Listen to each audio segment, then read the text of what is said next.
Winds, atmospheric pressure and winds. ठीक है, वायुमंडलीय दबाव तथा गतियां।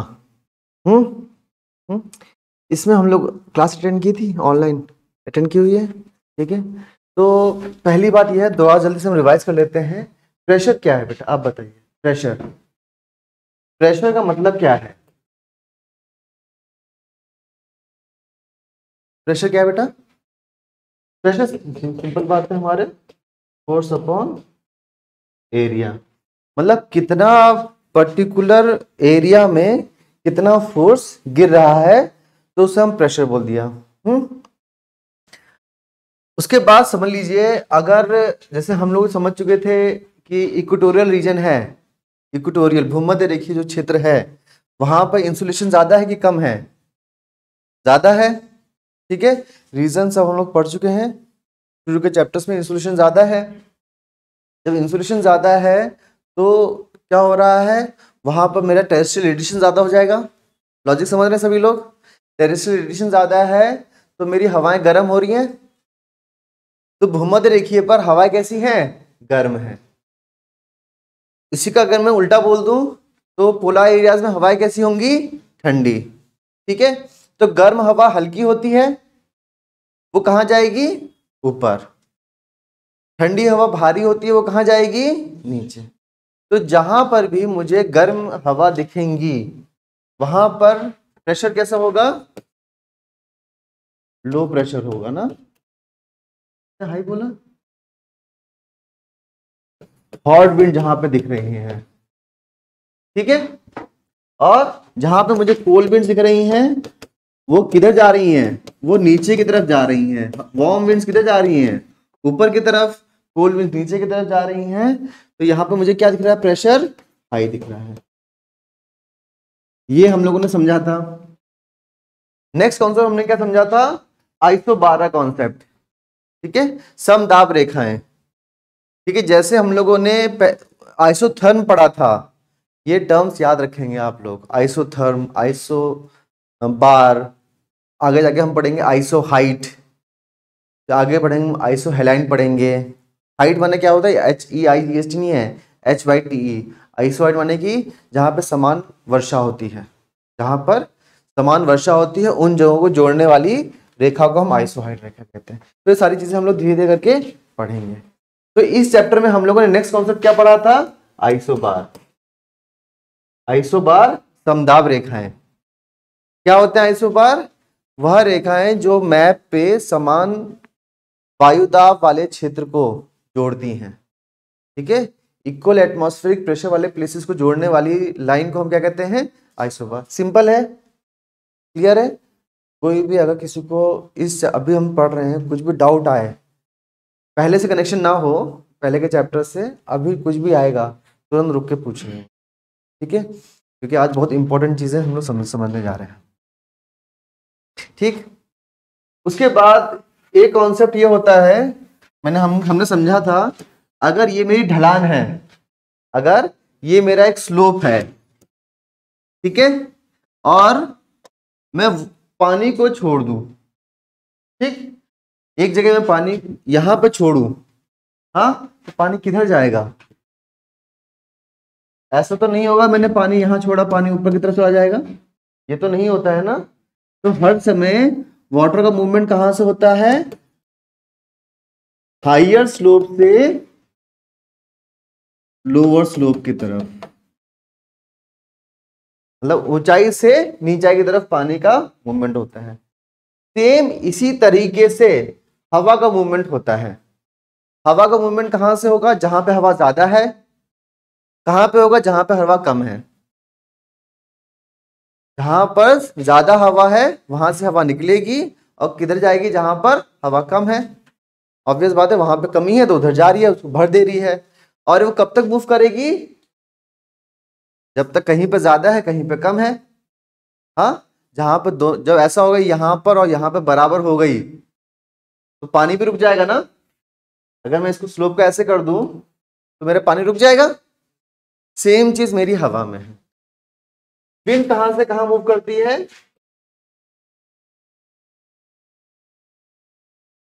High pressure to low pressure. Wind कहां से कहां मूव करती है? High pressure to low pressure area, high pressure area to low pressure area. अधिक वायुदाब क्षेत्र से उच्च वायुदाब क्षेत्र से निम्न वायुदाब क्षेत्र की तरफ मेरी विंड मूव करती है। ये विदाउट एनी एक्सेप्शन है। ऐसा कभी कंफ्यूज करने की कोशिश करेगा कि भी ऐसा हुआ, उल्टा हुआ, तो कभी भी मेरी विंड इसके उल्टा कभी नहीं जाएगी। क्लियर है? अगर मुझे इसके उल्टे बहाना है तो मुझे एनर्जी सप्लाई करनी पड़ेगी उल्टा ना, मुझे यहाँ पे कोई बहुत बड़ा ब्लोअर लगाना पड़ेगा तो हवा ऐसे जाएगी। ऑब्वियसली जब यहाँ ब्लोअर लग गया तो हाई प्रेशर उस पर्टिकुलर एरिया में हो गया ना। तो ऐसा कभी भी नहीं होने वाला है कि विंड मेरी low pressure to high pressure जा रही है। Always winds move from high pressure to low pressure, उच्च वायुदाब से निम्न वायुदाब क्षेत्र की तरफ हवा जाती है। ये पॉइंट क्लियर है? ठीक है। दूसरी बात,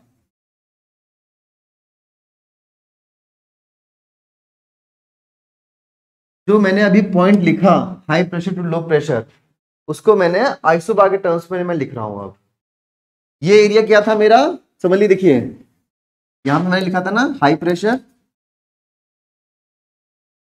यहां पे मैंने हाई प्रेशर लिखा था, यहां पे मैंने लो प्रेशर लिखा था।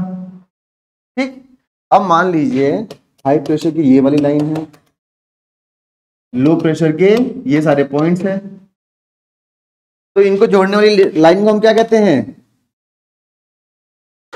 क्या कहते हैं उसको? आइसोबार कहते हैं ना। यही तो चीज है। ठीक, तो इसके बीच में कुछ और भी आइसोबार हमने ड्रॉ किए ताकि हम उसको और क्लियर कट समझ सके। तो जैसे जैसे हम इधर से इधर जा रहे हैं मेरा प्रेशर कम हो रहा है, या हाई प्रेशर है या लो प्रेशर है। सही बात, क्लियर? विंड कहां से कहां मूव कर रही है बेटा? High pressure to low pressure. और ये जो मैंने बनाए हैं, पहले बनाया था सिर्फ मैंने पॉइंट बना के दिखा दिया था, ये हाई प्रेशर एरिया, ये लो प्रेशर एरिया है। अब मैंने आइसोबार बना दिए। ठीक, विंड कहां से कहां मूव कर रही है? High pressure to low pressure. Direction क्या होगी? माने की डायरेक्शन समझिएगा कि विंड मेरी ऐसे भी बह सकती है, ये ऐसे भी बह सकती है ना, ये भी तो हाई प्रेशर लो प्रेशर हुआ। मैं ऐसे भी बोल सकता हूं क्वेश्चन में कि विंड ऐसे बह रही है। क्वेश्चन में वो अलग अलग तरीके से कंफ्यूज करेगा, ठीक है, लेकिन कभी भी ऐसा नहीं होना है। ठीक, कभी भी आप कंफ्यूज करें, ऐसा कभी भी नहीं होना है। विंड की डायरेक्शन हर समय high pressure to low pressure perpendicular to isobar. क्या है विंड की डायरेक्शन? क्या है?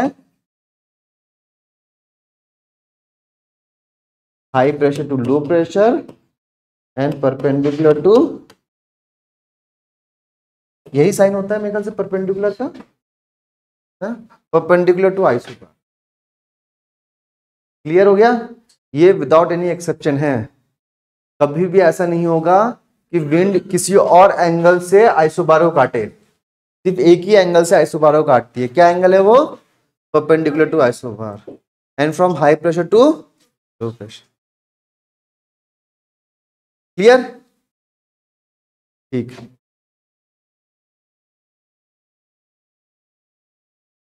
अब हम दोबारा वाटर मूवमेंट पे आते हैं।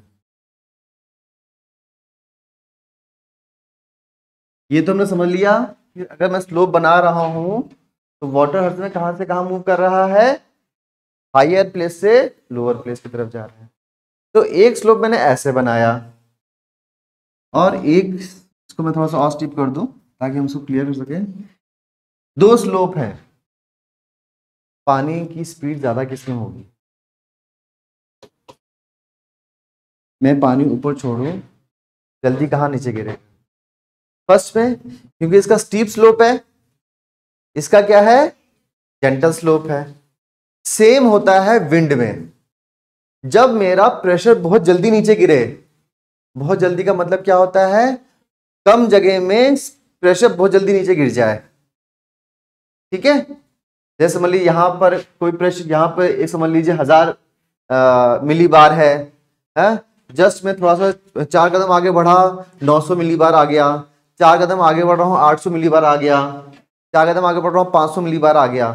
तो जस्ट इससे यहाँ तक मैं क्रॉस किया और मेरा लगभग 500 मिली बार का अंतर आ गया।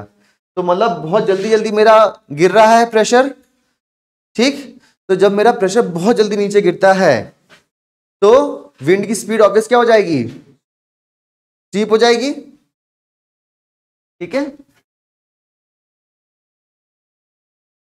Rapid fall in pressure, wind speed rapid. बताइए, ये चीज समझ में आ गई हम लोगों को। पानी के एग्जांपल से हम लोग इसको आसानी से इमेजिन कर सकते हैं क्योंकि पानी दिख रहा है ना हम लोगों को। इसका उल्टा क्या हो जाएगा, जब जेंटल स्लोप होगा, ये स्टीप स्लोप था, ये क्या है मेरा जेंटल स्लोप चल रहा है।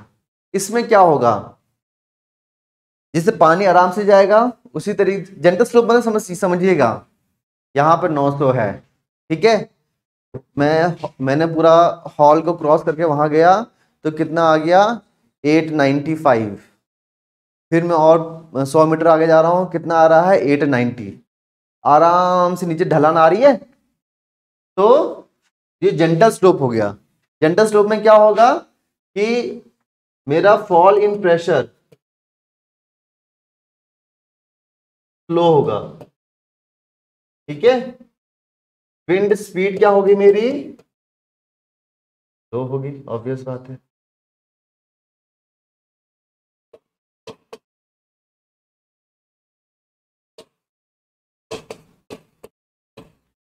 ठीक है, समझ में आ गया, ये सारे दोनों पॉइंट समझ में आए, ठीक है। जो हम लोग इमेजिन करना था वो हमने हटा दिया, अब हम विंड पे आ गए। अगर स्टीप स्लोप होगा तो बेटा क्या होगा बताइए, अगर स्टीप स्लोप होएगा, अरे बैठ जाओ, सबसे पहले तो बैठ जाओ, किसी को खड़े होने की जरूरत नहीं है, ठीक है। बैठ के आराम से जवाब दीजिए। हाँ जी, जब स्टीप्स आप इंग्लिश में हिंदी में इंग्लिश में, जब मेरा स्लोप स्टीप है इसका मतलब जब मतलब मेरा fall in pressure with distance बहुत तेजी से हो रहा है, ठीक है। तो उस समय हवा की क्या कंडीशन हुई है, हाँ, हवा की स्पीड ज्यादा होगी ना क्योंकि मेरा स्लोप स्टीप है। अगर fall in pressure with distance आराम से हो रहा है मतलब जेंटल स्लोप है, तो मतलब हवा की जो स्पीड है वो भी स्लो होगी, मंद हवा बहेगी। यहां पर तूफानी आंधी तूफान आएगा, यहां पर मंद हवा बह रही है, ठीक है। क्लियर हो गया। इसको हम लोग शो कैसे करते हैं, जब स्टीप स्लोप हो रहा है तो हम लोग आइसोबार्स को पास पास बनाकर शो करते हैं, ठीक है। This is high pressure, this is low pressure. और जब जेंटल स्लोप होता है उसको हम शो कैसे करते हैं, आइसोबार्स को दूर दूर बनाते हैं,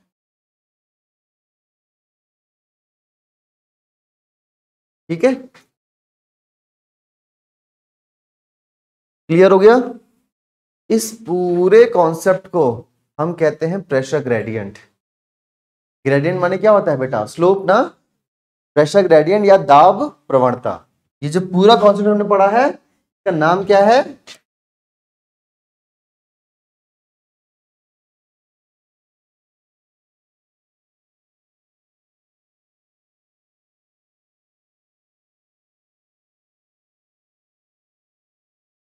प्रेशर ग्रेडियंट या दाब प्रवणता। बताइए, क्लियर हुआ, हमें समझ में आ गया।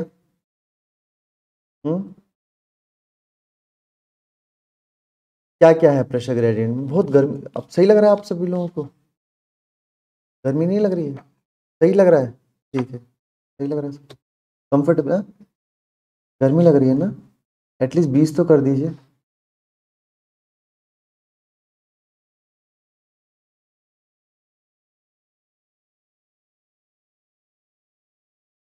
आप बेटा उठ के कर दीजिए 20। 20 कर दिए, 20 दिन तो फिर बाकी स्टूडेंट वो होंगे। बस बस बस ठीक है, मिडिल ग्राउंड आ गया। तो प्रेशर ग्रेडियंट क्या है बेटा, आप बताइए। नॉर्मल का हम ऑब्जर्वेशन करते हैं जी स्टीम फ्लो और डेल्टा फ्लो में।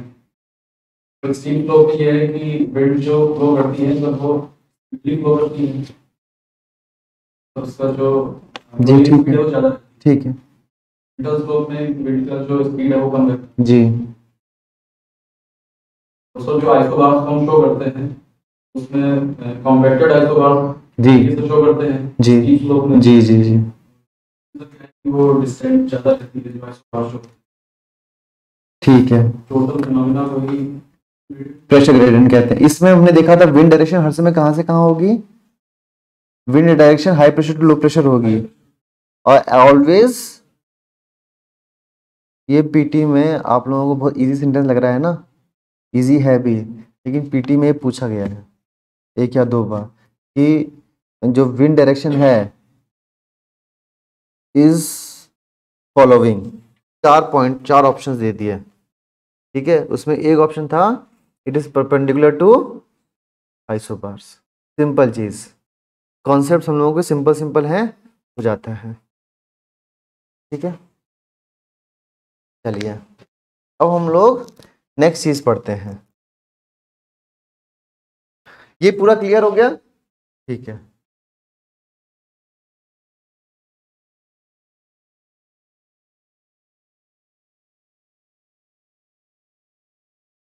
अच्छा, अगर मैं, ये मेरा अर्थ है, ये 0 डिग्री है, this is 90 degree.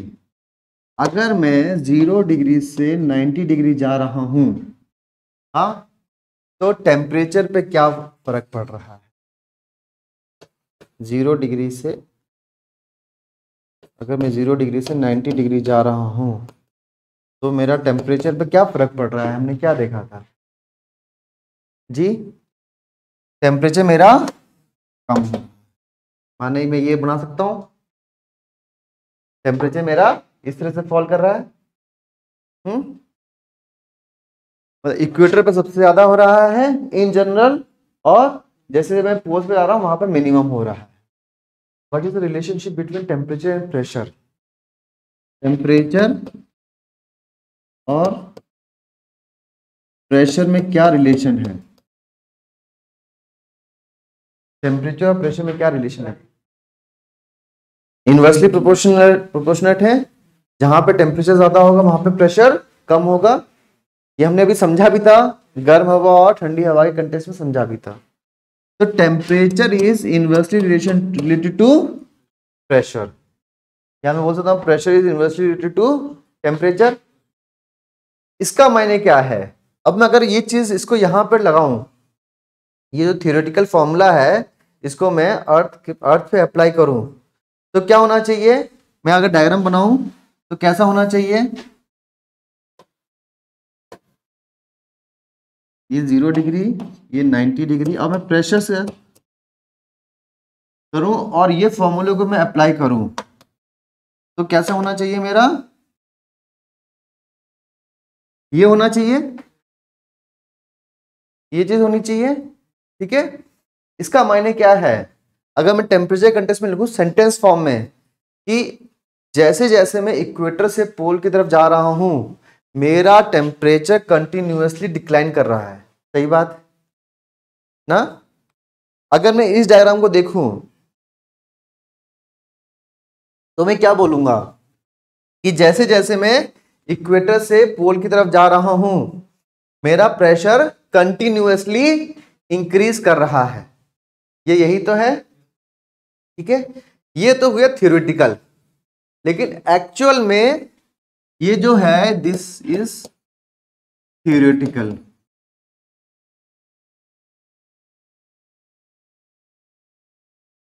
Theoretical relation है, लेकिन प्रैक्टिकली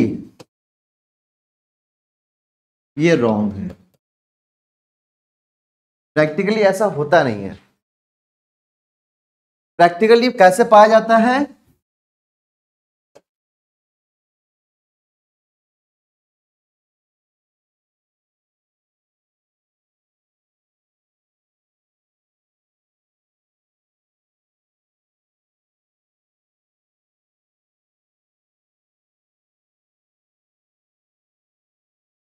बात समझिए आप।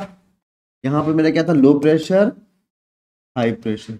अब क्या हमको क्या दिखता है एक्चुअल में? एक्चुअल में क्या है मेरा, low pressure high pressure, low pressure high pressure. तो अब ये सेंटेंस गलत हो गया मेरा कि pressure continuously increases from equator towards pole. ये क्वेश्चन आया, सेंटेंस आया हुआ है, ठीक। इनोसेंट सेंटेंसेस होते हैं, उसमें ऐसा कोई आपको क्वेश्चन फॉर्म में नहीं देगा, वो बस बोल देगा कि भाई चारों सेंटेंस देखिए, फिर नीचे ऑप्शन देगा कि कौन कौन सा सही कौन कौन सा गलत। बहुत इनोसेंट सेंटेंस होते हैं, लेकिन उसमें बहुत चीज छुपी हुई होती है। सेंटेंस ने ये दिया, लेकिन एक्चुअल में ये सेंटेंस गलत है। एक्चुअल में सेंटेंस क्या होना चाहिए, जैसे जैसे हम इक्वेटर से पोल की तरफ जाते हैं मेरा प्रेशर इंक्रीज करता है, डिक्रीज करता है, दोबारा इंक्रीज करता है। हमको अब पूरे चैप्टर में ये पढ़ना है। पूरे चैप्टर में हमें क्या पढ़ेंगे हम लोग, इस डायग्राम को पढ़ेंगे। क्या पढ़ने जा रहे हैं वो समझे आप? क्लियर हुआ? ठीक है। हम लोग पढ़ रहे हैं, पहली बात टेम्परेचर में हमने पढ़ा था दो चीजें, वो चीज हम प्रेशर में भी पढ़ेंगे। टेम्परेचर में हम लोगों ने दो फॉर्म में, कुछ पेन हो रहा है बेटा, अभी अनकंफर्टेबल हो रहे हो? टेम्परेचर में हम लोगों ने दो कंटेक्स्ट में पढ़ा था कि सरफेस से ऊपर जाएंगे तो टेम्परेचर में क्या डिक्लाइन होगा, और सरफेस में अगर मैं इक्वेटर से पोल की तरफ जाऊंगा तो क्या डिक्लाइन होगा।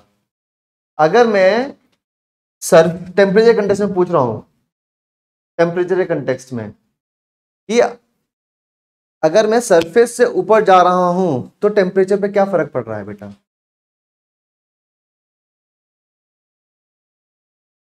क्लासेस एक बार करिएगा जो भी है, फिर आप उसको कल रिवर्ट बैक मुझसे कीजिएगा कि आपका आंसर गलत है, ठीक है। क्यों गलत है ना, वो वीडियोस में ढूंढने की कोशिश करिए। बात समझ में आ रही है? ठीक। हाँ, आपको क्या है, अगर मैं टेम्परेचर के कंटेक्स्ट में पूछ रहा हूँ, सरफेस से मैं ऊंचाई की तरफ जा रहा हूँ बेटा, तो क्या होगा?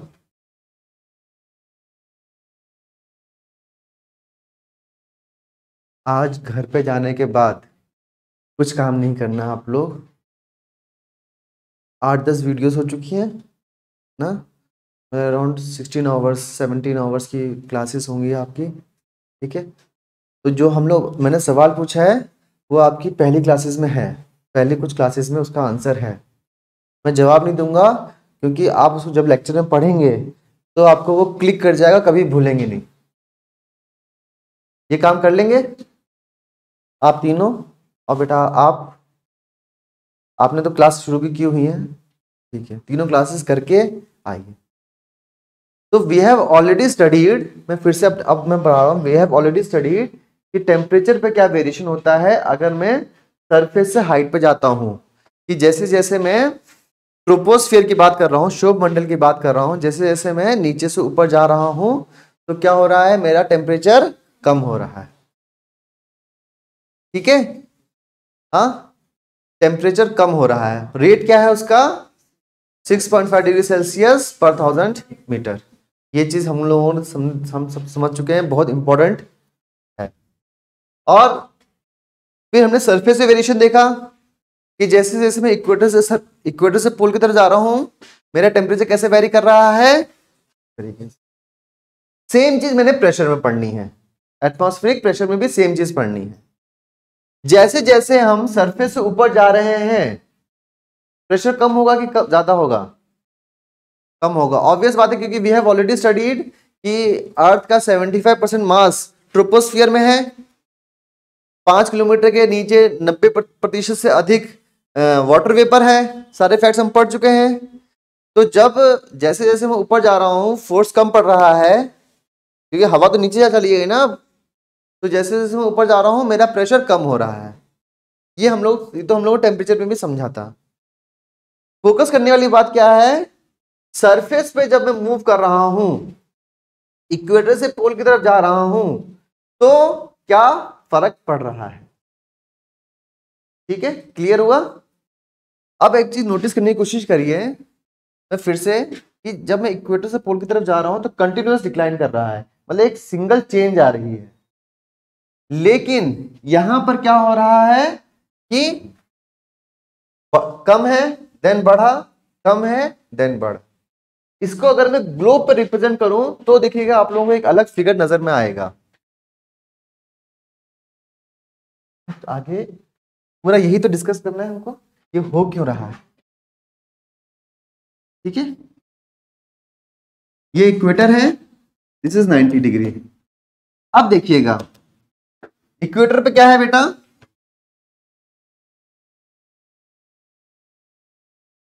Low pressure. दोबारा हम थोड़ा सा और आगे गए, बाकी हम उसको एक्चुअल नहीं जा रहे, थोड़ा सा और आगे गए तो क्या मिल रहा है मुझे, सेम चीज यहां पर भी तो होगी। अब मैं थोड़ा सा और ऊपर गया तो क्या मिल रहा है मुझे, और ऊपर गया तो क्या मिल रहा है मुझे, सेम चीज यहां पर मुझे नीचे जाऊंगा तो क्या मिल रहा है, और ऊपर गया तो क्या मिल रहा है मुझे।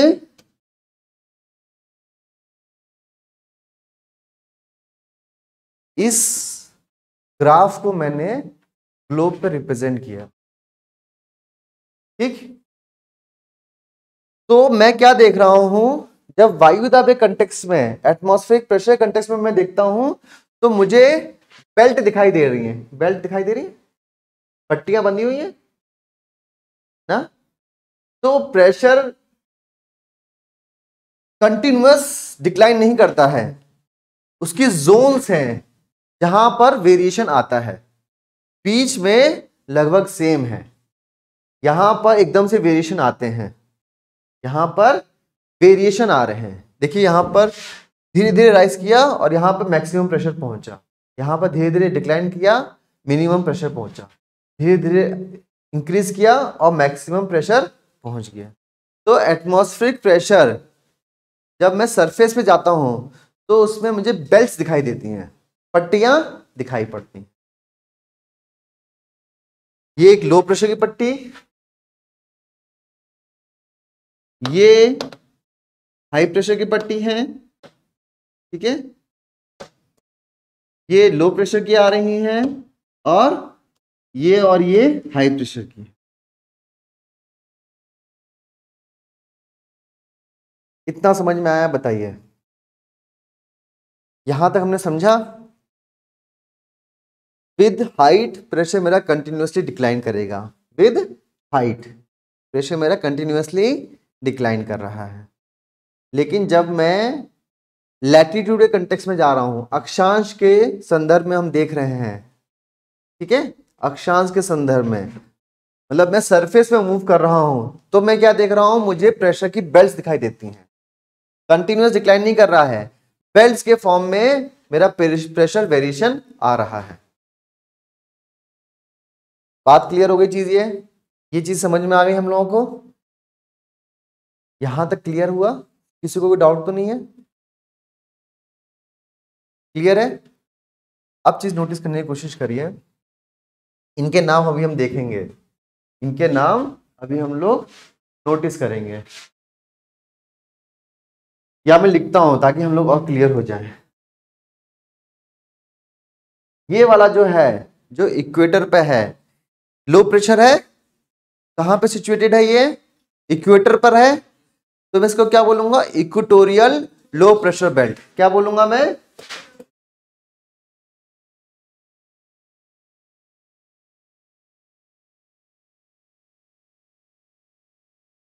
क्या बोलूंगा मैं, इक्वेटोरियल लो प्रेशर बेल्ट। हाँ, हिंदी में क्या बोलूंगा, भूमध्य रेखीय निम्न वायुदाब पेटी। क्या बोलूंगा मैं इसको, भूमध्य रेखीय निम्न वायुदाब पेटी।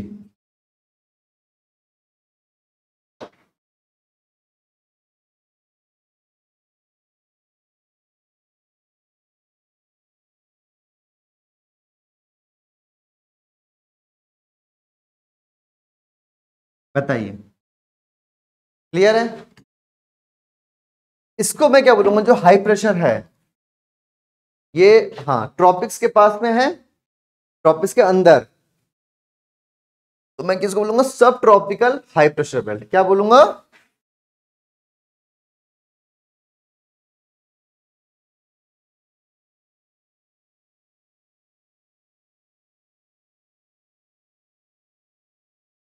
उष्ण कटिबंधीय उच्च वायुदाब पेटी। क्या बोलूंगा मैं इसको? उष्ण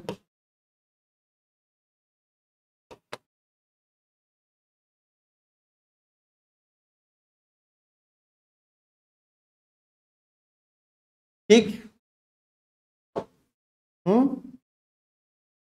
इसको देखिएगा, हाँ, फिर क्या है, ये है पोल्स के नीचे है, तो इसको मैं बोलूंगा सब पोलार। क्या बोलूंगा? सब पोलार, सब पोलार लो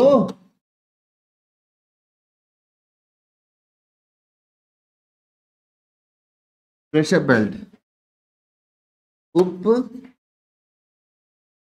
ध्रुवीय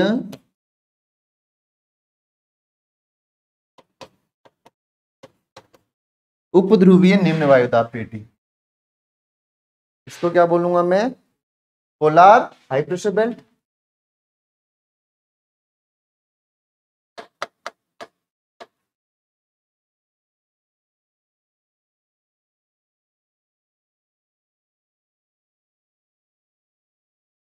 पोलार हाई प्रेशर बेल्ट बोल दिया, माने ध्रुवीय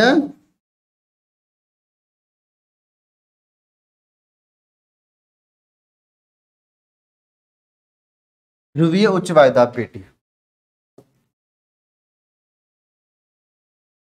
अभी हम लोगों ने ये डायग्राम बहुत अधूरा है, कहाँ पे सिचुएटेड है, क्या नेचर है, वो बहुत कुछ हम लोगों ने इसमें अपडेट करना है, लेकिन बेसिक डायग्राम ये है ताकि हम लोगों को कुछ क्लैरिटी आए।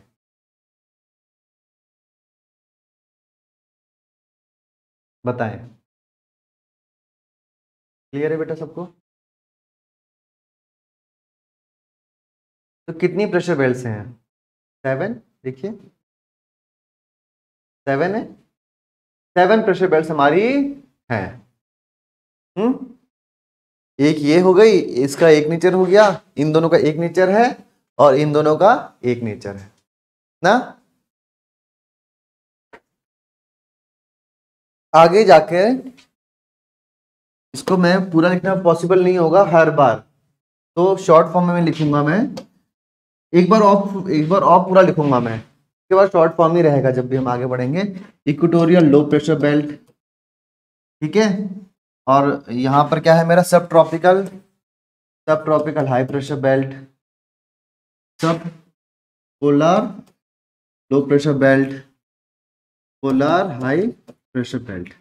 एक बार और मैं फुल लिखूंगा, उसके बाद हम लोग की बहुत बहुत बार लिखना पड़ेगा तो टाइम वेस्ट होगा अननेसेसरी, तो मैं आगे उसके बाद फिर बोलूंगा पूरा, लिखूंगा मैं ये, तब तक आप लोगों को भी एक दो क्लासेस में आप लोग भी एकदम उसमें एफिशिएंट हो जाएंगे।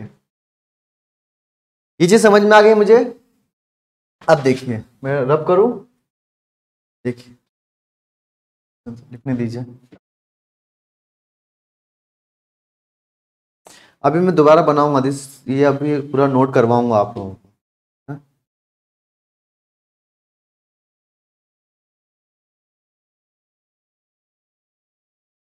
चलिए होमवर्क में आप लोगों को कुछ बताता हूं मैं। आप लोग इंडिया के national parks and wild life sanctuaries, national park and wild life sanctuary, ठीक है, वो नोट करके लेके आएंगे। नेशनल पार्क नहीं, पहले लिखिएगा बायोस्फीयर रिजर्व, पहले क्या नोट करेंगे सारे, biosphere reserve, then national park, then wildlife sanctuary. List exhaustive होगी तो लिखते समय आप लोग घबराएं नहीं, अराउंड आपका लिखते लिखते आप लोगों को लगभग 150 से 200 तक जाएंगे, 150 से 200 तक जाएंगे, ठीक है, लेकिन वो बाद में आप लोगों को बहुत हेल्प करेगी। जब भी आप नोट करें उसको फेंकेगा नहीं पन्ने को, ठीक है, लिख लें उसको, आप लोग उस पर अपडेट करना है, मैं आपको बताऊंगा कैसे कैसे करना है, ठीक। तो आप लोग ये आज का टाइम लीजिए और कल, आज और कल का टाइम लीजिए, परसों मुझे सबमिट करिए। बड़ी लिस्ट है, हाँ, तो ढंग से सारी चीज़ें लिख के लेके आइएगा, ठीक। बेटर ये ट्राई ये करिएगा, कैसे लिखेगा कि बायोस्फीयर सब लिख लीजिए, हाँ। उसके बाद wild life sanctuary of park में क्या करिएगा, स्टेट लिखेगा और स्टेट, उस स्टेट में कितनी wild life sanctuary of park हैं, ताकि आपका अभी से कैटेगराइजेशन हो जाए। इस तरह से बनाने की कोशिश करिएगा आप लोग, ठीक है। पार्क, सेंचुरी, बायोस्फीयर रिजर्व से हर साल एक क्वेश्चन तो आना ही आना है, हर साल ट्राइब से क्वेश्चन आना ही आना है, हर साल मिनरल से क्वेश्चन आता ही आता है, एग्रीकल्चर फॉरेस्ट से क्वेश्चन आना ही आना है, ठीक है। तो ये चीज हम जो पता है हम लोगों को, हाँ, वो अगर वो कर ले हम लोग तो आसानी से हो जाता। सातों प्रेशर बेल्ट का सिचुएशन समझ में आई हम लोगों को। अब देखिए फिर से,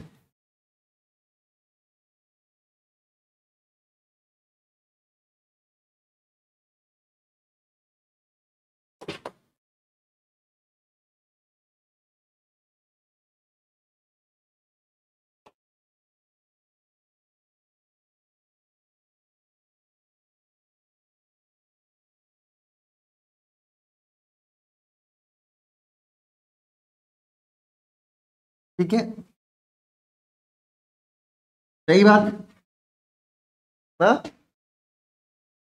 अब यहां पे हमने क्या क्या बनाया था, लो प्रेशर, अगर मैं इसको हटा दूं तो यहां पे मैं क्या बोल सकता हूं, इसको इक्वेटोरियल लो प्रेशर बेल्ट, सही बात। इसको मैं क्या बोल दूंगा, सब ट्रॉपिकल हाई प्रेशर बेल्ट, उष्ण कटिबंधीय उच्च वायुदाब पेटी। इसको मैं क्या बोलूंगा, उपद्रवीय निम्न वायुदाब पेटी,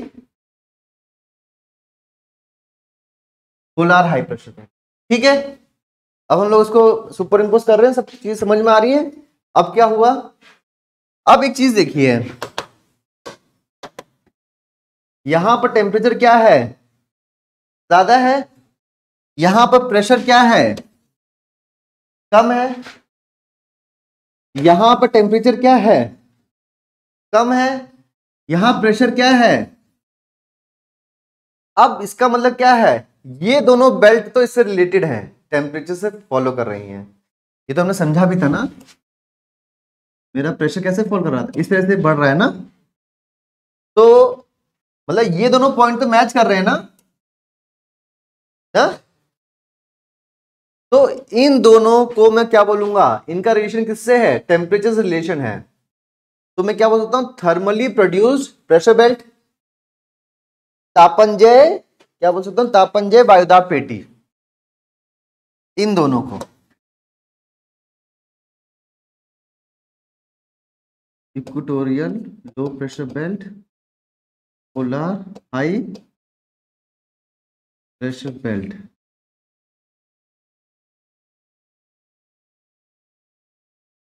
थर्मली प्रोड्यूस्ड प्रेशर बेल्ट या तापंजय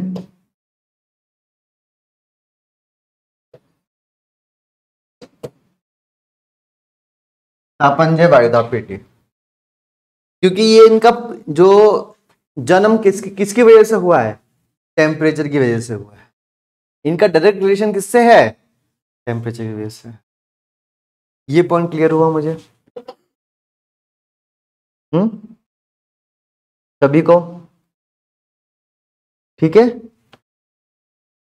अब बच्ची कौन सी, सब ट्रॉपिकल हाई प्रेशर बेल्ट, सब पोलर लो प्रेशर बेल्ट। इनका जो रिलेशन है, इनका जो बनना है, इवोल्यूशन है, ओरिजिन है, तो कैसे बनी, वो बनी है विंड से, विंड मूवमेंट से। हमारी अर्थ रोटेट करती है, उसकी वजह से हवा हमारी घूमती है, ठीक है। तो कैसे हवा घूम रही है, वो डिसाइड करेगा कि कहां पर हाई प्रेशर आ रहा है, कहां पर लो प्रेशर आ रहा है। तो इन दोनों बेल्ट का रिलेशन किससे है, विंड मूवमेंट से रिलेशन है, ठीक है। कैसे है वो हम समझेंगे अभी, लेकिन पहले हम कैटेगराइज कर लें। ये तो हमारा सब समझ में आ रहा है, डायरेक्ट टेम्परेचर रिलेशन है, तो इसको मैंने क्या बोला, थर्मली प्रोड्यूस्ड प्रेशर बेल्ट या फिर तापंजय वायुदाब पेटी। इसको मैं क्या बोलूंगा, डायनेमिकली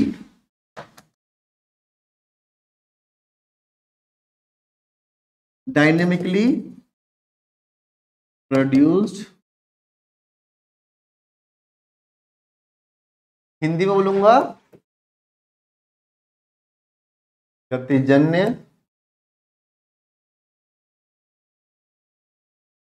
गतिजन्य वायुदाब पेटी। ठीक है, मतलब इसका रिलेशन किसके है, किससे, गति से रिलेशन है, विंड मूवमेंट से इसका रिलेशन हो रहा है। सभी को समझ में आया ये चीज, हमें क्लियर हो गया। चलिए, यहां तक किसी को कोई डाउट हो तो बताइए। आज हम लोगों को समझना बहुत है, ठीक है, समझ में आ जाएगा, लिखने में कुछ भी नहीं है, हर समय हम लोगों को वो चीज़ याद रहेगी। लेकिन किसी को कोई डाउट हो तो बेटा पूछिए यहाँ तक।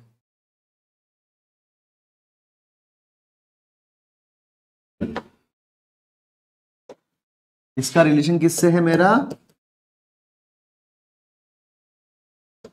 इसका रिलेशन किससे है मेरा, ठीक है, एकदम क्रिस्टल क्लियर याद कर लीजिएगा। ये क्वेश्चन आते हैं कि बोल देगा कि उपध्रुवीय निम्न वायुदाब पेटी का जन्म किसकी वजह से होता है, सब पोलर लो प्रेशर बेल्ट का जो ओरिजिन है वो किसकी वजह से होता है, टेम्परेचर, प्रेशर, मतलब टेम्परेचर हो गया, विंड मूवमेंट हो गया, वाटर मूवमेंट, काफी कुछ बोलेगा। तो किससे, विंड मूवमेंट से मेरा रिलेशन है, सब पोलर लो प्रेशर बेल्ट का। क्लियर है। अब ये तो हमारा साफ साफ क्लियर हो रहा है, डायरेक्ट उल्टा रिलेशन आ रहा है, इसमें कुछ समझना नहीं है। समझना अब हमको क्या है, इन दोनों को समझना है। इसको समझने के लिए पहले मुझे कॉन्सेप्ट समझना पड़ेगा, ठीक है। ये मत भूल जाइएगा हम पढ़ने क्या जा रहे हैं, हम लोग पढ़ने क्या जा रहे हैं बेटा, क्या समझना है हमको, इन दोनों का ओरिजिन समझना है। लेकिन उसके लिए मैं इसको समझने के लिए मैं कॉन्सेप्ट समझना है मुझे, उसको समझेंगे पहले हम लोग। जैसे ही वो समझ जाएंगे ये अपने आप सॉल्व हो जाएगा मैटर, ठीक है। तो what we are going to study about the, we are studying going to study about one concept. उस कॉन्सेप्ट का पर्पस क्या है, हम लोगों को विंड का ये जो प्रेशर बेल्ट कैसे बन रही हैं उसका ओरिजिन समझ में आ जाएगा। और वो जो हम कॉन्सेप्ट पढ़ने जा रहे हैं वो आपको बाद में ओशनोग्राफी में भी काम आएगा। कॉन्सेप्ट है मेरा कोरियोलिस फोर्स। एक कॉन्सेप्ट क्या है, कोरियोलिस बल, ठीक। अब हम कोरियोलिस फोर्स समझते हैं पहले।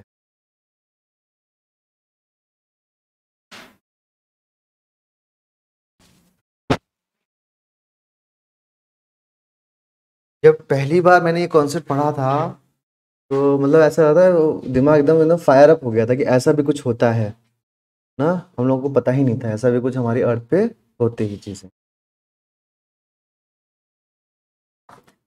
अच्छा, एक चीज उससे पहले, व्हाट इज सेंट्रीपिटल फोर्स, केंद्रीय, जो केंद्र की तरफ जो सेंटर की तरफ फोर्स आता है उसे हम कहते हैं सेंट्रीपिटल फोर्स।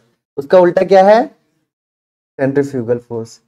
तो इसमें एक्चुअल फोर्स क्या है, सीडो फोर्स क्या है, फिजिक्स की टर्म्स बोल रहा हूं मैं।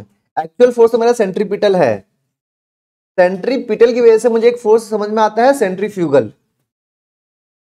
जो मुझे धक्का महसूस होता है ना, मान लीजिए आप गाड़ी में चल रहे हैं और गाड़ी को आप टर्न करते हैं तो जिस तरफ आप बाहर की तरफ जाने की आपको लगता है कोई धक्का मार रहा है बाहर की तरफ, तो वो धक्का आपको क्यों महसूस होता है, मेरी गाड़ी टर्न कर रही है, उसकी वजह से वो अंदर की तरफ जा रही है, मुझे धक्का बाहर की तरफ होता है, स्यूडो फोर्स कहते हैं।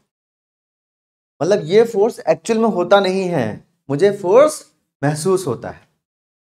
उसी तरीके से एक फोर्स है कोरियोलिस फोर्स। कौन सा नाम है, कोरियोलिस बल। अर्थ रोटेट करती है, ठीक है, उसकी वजह से मुझ पे, आप पे, हवा पे, पानी पे, कोई भी ट्रेन है, सब पर एक फोर्स काम करता है जो धक्का देने की कोशिश करता है। क्योंकि मेरा और आप हम सबका वेट है तो मुझे वो फोर्स महसूस नहीं होता, लेकिन अगर मेरी स्पीड बहुत तेज हो जाए तो मुझे वो फोर्स महसूस होगा। ऐसा मत समझिएगा कि ये फोर्स सिर्फ विंड और वाटर पे लगता है, ये फोर्स हर एक पे लगता है। लेकिन हम लोग चूंकि हमारा वेट है, हाँ, और हम लोग की स्पीड कम रहती है। यही अगर मैं बुलेट ट्रेन में चला जाऊं, या फिर अभी जो इलन मस्क है वो हाई स्पीड, वो तो वैक्यूम में बना रहा है, मिसाइल्स लॉन्च होती हैं, तो उस पर ये फोर्स काम करता है। ठीक है, ये फोर्स का ओरिजिन क्या है? अर्थ रोटेट करती है, उसकी वजह से मुझे झटका महसूस होता है बाहर की तरफ। क्योंकि अर्थ ऐसे रोटेट कर रही है तो उसकी वजह से मुझे बाहर की तरफ झटका महसूस होता है। हाँ, तो वो उस धक्के को कोरियोलिस फोर्स नाप के मुझे बताता है, उसका मुझे नेचर बताएगा। कोरियोलिस फोर्स क्या है? एक डिफ्लेक्टिव फोर्स है, एक ऐसा फोर्स जो धक्का देता है। और ये स्यूडो फोर्स है, इसका अपना कोई मतलब एक्चुअल फोर्स नहीं है। जैसे ग्रेविटी है, ग्रेविटी एक्चुअल फोर्स है, स्यूडो फोर्स नहीं है ना। ग्रेविटी तो एक्चुअल फोर्स है, लेकिन ये एक्चुअल फोर्स नहीं है। अगर मेरी इसका मतलब इसका अपने से कोई इसका मतलब कि मतलब होता है ना कि अस्तित्व नहीं है, इसका अपने से कोई अस्तित्व नहीं है। मेरी अर्थ रुक जाए तो ये फोर्स मुझे महसूस नहीं होगा। बात समझ रहे हैं? क्योंकि अर्थ रोटेट कर रही है, इसकी वजह से इस फोर्स का एहसास मुझे होता है। ठीक है, Coriolis force is a pseudo force. Origin क्या है? अर्थ के रोटेशन की वजह से।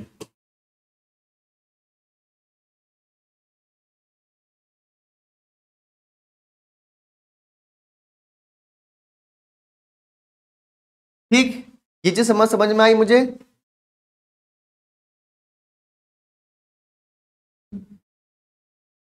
अब देखिए, एक फॉर्मूला हम लिखते हैं कोरियोलिस फोर्स का, उससे हम कोरियोलिस फोर्स को समझने की कोशिश।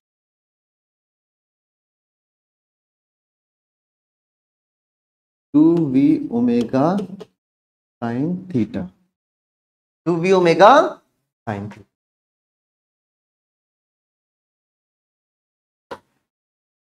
इसमें जो वेरिएबल्स हैं वो कौन कौन से हैं? ये दोनों वेरिएबल्स हैं बस। ये मेरा कांस्टेंट है, पाई कांस्टेंट है, मतलब इस साइन में थीटा मेरा वेरिएबल है। p इज वेलोसिटी, और ये थीटा क्या है? मेरा लैटिट्यूड, अक्षांश जहां पर मेरी हवा या पानी चल रहा है। लैटिट्यूड क्या है? जहां पर मैं अभी मौजूद हूं, जहां पर हवा उपस्थित है, जहां मैं जिस पानी को मैं स्टडी कर रहा हूं वो पानी कहां पर है, कौन से लैटिट्यूड पर है, ये वो उसको रिप्रेजेंट कर रहा है। बात समझ में आई?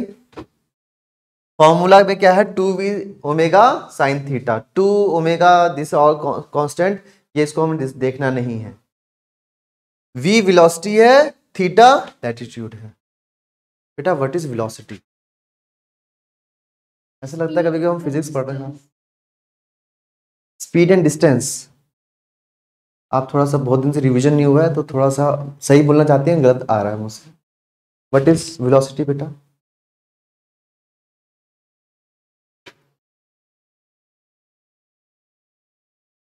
क्लास 6 का सवाल है कि नहीं? क्लास 6 से पहले भी हो जाएगी, अब तो बच्चों को ये क्लास 4th में पढ़ाया जा रहा है, 3rd 4th में।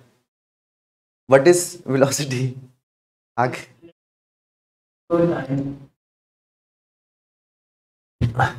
एकदम इजी लैंग्वेज में बताइए, एकदम टेक्निकल है। वेलोसिटी का मायने क्या होता है बताओ? चौथी क्लास? आपने बोला सही, लेकिन आप खुद नहीं समझ पा रहे क्या बोला है ना? समझ नहीं पा रहे क्या बोला मैंने? उसको समझा सकते हैं क्या बोला है आपने? वो आपको याद था लेकिन समझ में नहीं है। आप बेटा बताइए, व्हाट इज वेलोसिटी? हाँ, एक्सेलरेशन क्या होता है? क्या मोशन? मोशन क्या होता है? अब तो बात वही होती है हर जगह, मतलब कोई वो है क्लास बेटा, ये चीज आप पढ़े, मैंने आपको बोला है। मैं ज्योग्राफी पढ़ा रहा हूँ लेकिन तब भी मैं बोलता हूँ, आप लोग यूपीएससी तैयारी कर रहे हैं ना, फिजिक्स के बेसिक कॉन्सेप्ट्स, बायोलॉजी के बेसिक कॉन्सेप्ट्स, केमिस्ट्री, मतलब फिजिक्स और बायोलॉजी, फिजिक्स बायोलॉजी में फिजिक्स के बेसिक कॉन्सेप्ट्स आप पढ़ के जाइएगा। आप बताइए बेटा, व्हाट इज वेलोसिटी?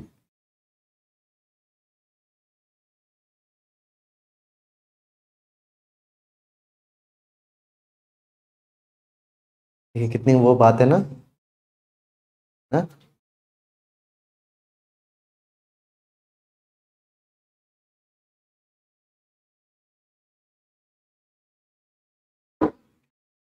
अगर मैं ये बोलूं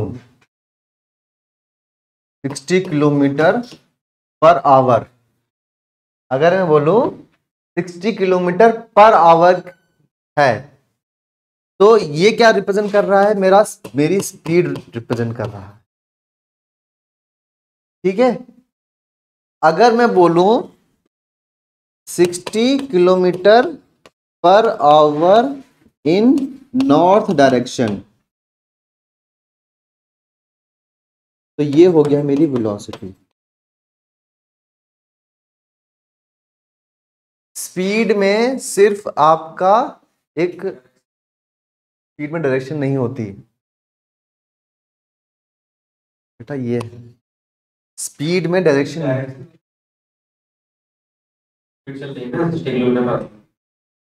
अगर मैं सिर्फ बोल दूं कि मैं 60 किलोमीटर पर आवर में से मैं चल रहा हूं, ठीक है, तो ये आप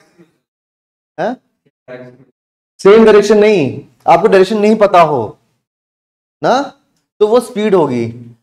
अगर मैं बोल रहा हूं 60 किलोमीटर पर आवर की वजह से मैं नॉर्थ में जा रहा हूं, हैं, आप समझिए इसको। देखिए बात ये है ना, हम अब ज्योग्राफी छोड़ के हम फिजिक्स पढ़ देंगे। अगर देखिए मैं बोलूं 60 किलोमीटर पर आवर इन नॉर्थ डायरेक्शन, ठीक, और मैं बोलूं 60 किलोमीटर पर आवर इन साउथ डायरेक्शन, दोनों में फर्क है ना? ये सिर्फ रिप्रेजेंट करता है स्पीड को। Speed is a scalar quantity, speed में स्केलर क्वांटिटी में डायरेक्शन नहीं होती, ठीक है। Velocity is a vector quantity, अगर मैं टेक्निकल लैंग्वेज बोल दूंगा बहुत आप कंफ्यूज होंगे, ठीक है। जब मैं स्पीड में डायरेक्शन जोड़ दूं, दोनों चीजें अलग अलग हैं। देखिए अगर मैं 60 किलोमीटर से नॉर्थ में जा रहा हूं, उसका मायने अलग हुआ ना, और 60 किलोमीटर से मैं 60 किलोमीटर पर आवर की स्पीड से मैं साउथ की तरफ जा रहा हूं, तो उसका मायने अलग हो गया, ठीक है। तो स्पीड तो मेरी सेम रही दोनों में, वेलोसिटी मेरी अलग हो गई। बात समझे? स्पीड तो मेरी दोनों में सेम है लेकिन वेलोसिटी मेरी अलग हो गई। बात क्लियर हुई? ये चीज समझ में आई हमें? ठीक, सेम चीज वैसे ही मेरा डिस्टेंस और डिस्प्लेसमेंट। डिस्टेंस में मेरा सिर्फ वैल्यू में नोट करता हूं, जैसे समझ लीजिए यहां से पॉइंट ए, अब हम क्या देख रहे हैं, ये सारी हम लोगों को फिजिक्स में शुरू में हम लोग पढ़ते हैं। अगर पॉइंट ए से स्टार्ट किया मैंने, दोबारा मैं इधर पे आ गया, इधर, ठीक, 5 किलोमीटर का मैं सर्किल मैंने तय किया, ए टू ए में आ गया, तो डिस्टेंस क्या हुआ मेरा, डिस्प्लेसमेंट क्या हुआ, 0। डिस्टेंस क्या है मेरा, 5 किलोमीटर। हाँ, तो ये चीज हम लोगों का फिजिक्स के कॉन्सेप्ट हैं, तो हमको पता होना चाहिए। v का मायने समझ में आया? जो मैंने अब कोरिलेटिव सोर्स में v लिखा था, v का मायने क्या है? v क्या है? वेलोसिटी है, माने कितनी स्पीड से हवा, अब हवा ही लूंगा, पानी नहीं ले रहे हैं, कितनी स्पीड से हवा किस डायरेक्शन में बह रही है, बात क्लियर हुई? ठीक है, चलिए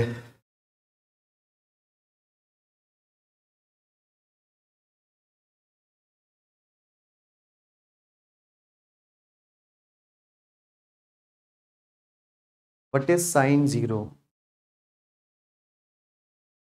साइन जीरो जीरो, थीटा याद है पूरे? Sine zero, sine 30, sine 45, sine 60, 90। Sine 90 क्या है? अगर मैं एंड टू एंड जा रहा हूं, हम लोग मैथमेटिक्स क्लास नहीं, हम नहीं क्या नॉलेज करके करना है, एंड टू एंड समझ में आ जाए बस खत्म बात। ठीक, ये मेरा इक्वेटर है, ये मेरा 90 डिग्री, ठीक है। यहां पर 0 डिग्री पर, ठीक, जब मेरी हवा 0 डिग्री पर है, ये मेरा 0 डिग्री है, दिस इज 90 डिग्री, तो 0 डिग्री पर है, तो यहां पे साइन 0 क्या हुआ बेटा बताओ? और जब मैं साइन 90 जा रहा हूं तो क्या हो रहा है? 1। ठीक है, मतलब क्या है, साइन की वैल्यू इक्वेटर से पोल की तरफ बढ़ती जा रही है। ये चीज समझी हमने? ठीक है, दोनों चीज समझ में आया, v का कॉन्सेप्ट समझ में आया, थीटा का कॉन्सेप्ट समझ में आ गया ना। अब देखिए, अगर मैं 0 डिग्री पर मैं खड़ा हुआ हूं, इक्वेटर पे खड़ा हुआ हूं मैं, तो कोरियोलिस फोर्स क्या होगा बताइए? 2v omega sine 0 degree, 2v omega 0 0 हो गया। ठीक, अगर मैं यही चीज 90 डिग्री पर जा रहा हूं तो क्या हो रहा है? 2v omega sine 90 degree, 2v omega 1, 2v omega का माने क्या है? यहां पे मिनिमम है, यहां पे मतलब मैं इक्वेटर से पोल की तरफ जा रहा हूं तो मेरा कोरियोलिस फोर्स बढ़ता जा रहा है, मेरा कोरियोलिस फोर्स बढ़ता जा रहा है। ये चीज समझ में आई? एक रिलेशन समझ में आया?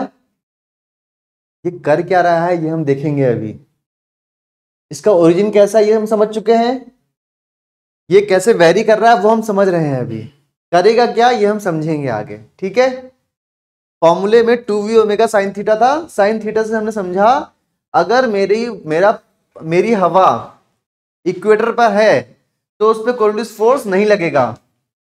जैसे जैसे मेरी हवा इक्वेटर से पोल की तरफ जाएगी उस पर कोरियोलिस फोर्स बढ़ता चला जाएगा, उस पर कोरियोलिस फोर्स बढ़ता चला जाएगा। समझ में आया चीज? ये चीज समझ में आई? ठीक, ठीक है। अब देखिए, अब देखिए दोबारा से देखते हैं, तो ये ओमेगा साइन थीटा, अगर मेरी वेलोसिटी बढ़ रही है तो मेरा कोरियोलिस फोर्स क्या होगा? अगर मैं और बोलूं मेरी v 0 है तो कोरियोलिस फोर्स क्या होगा? 0। 2v ओमेगा साइन थीटा,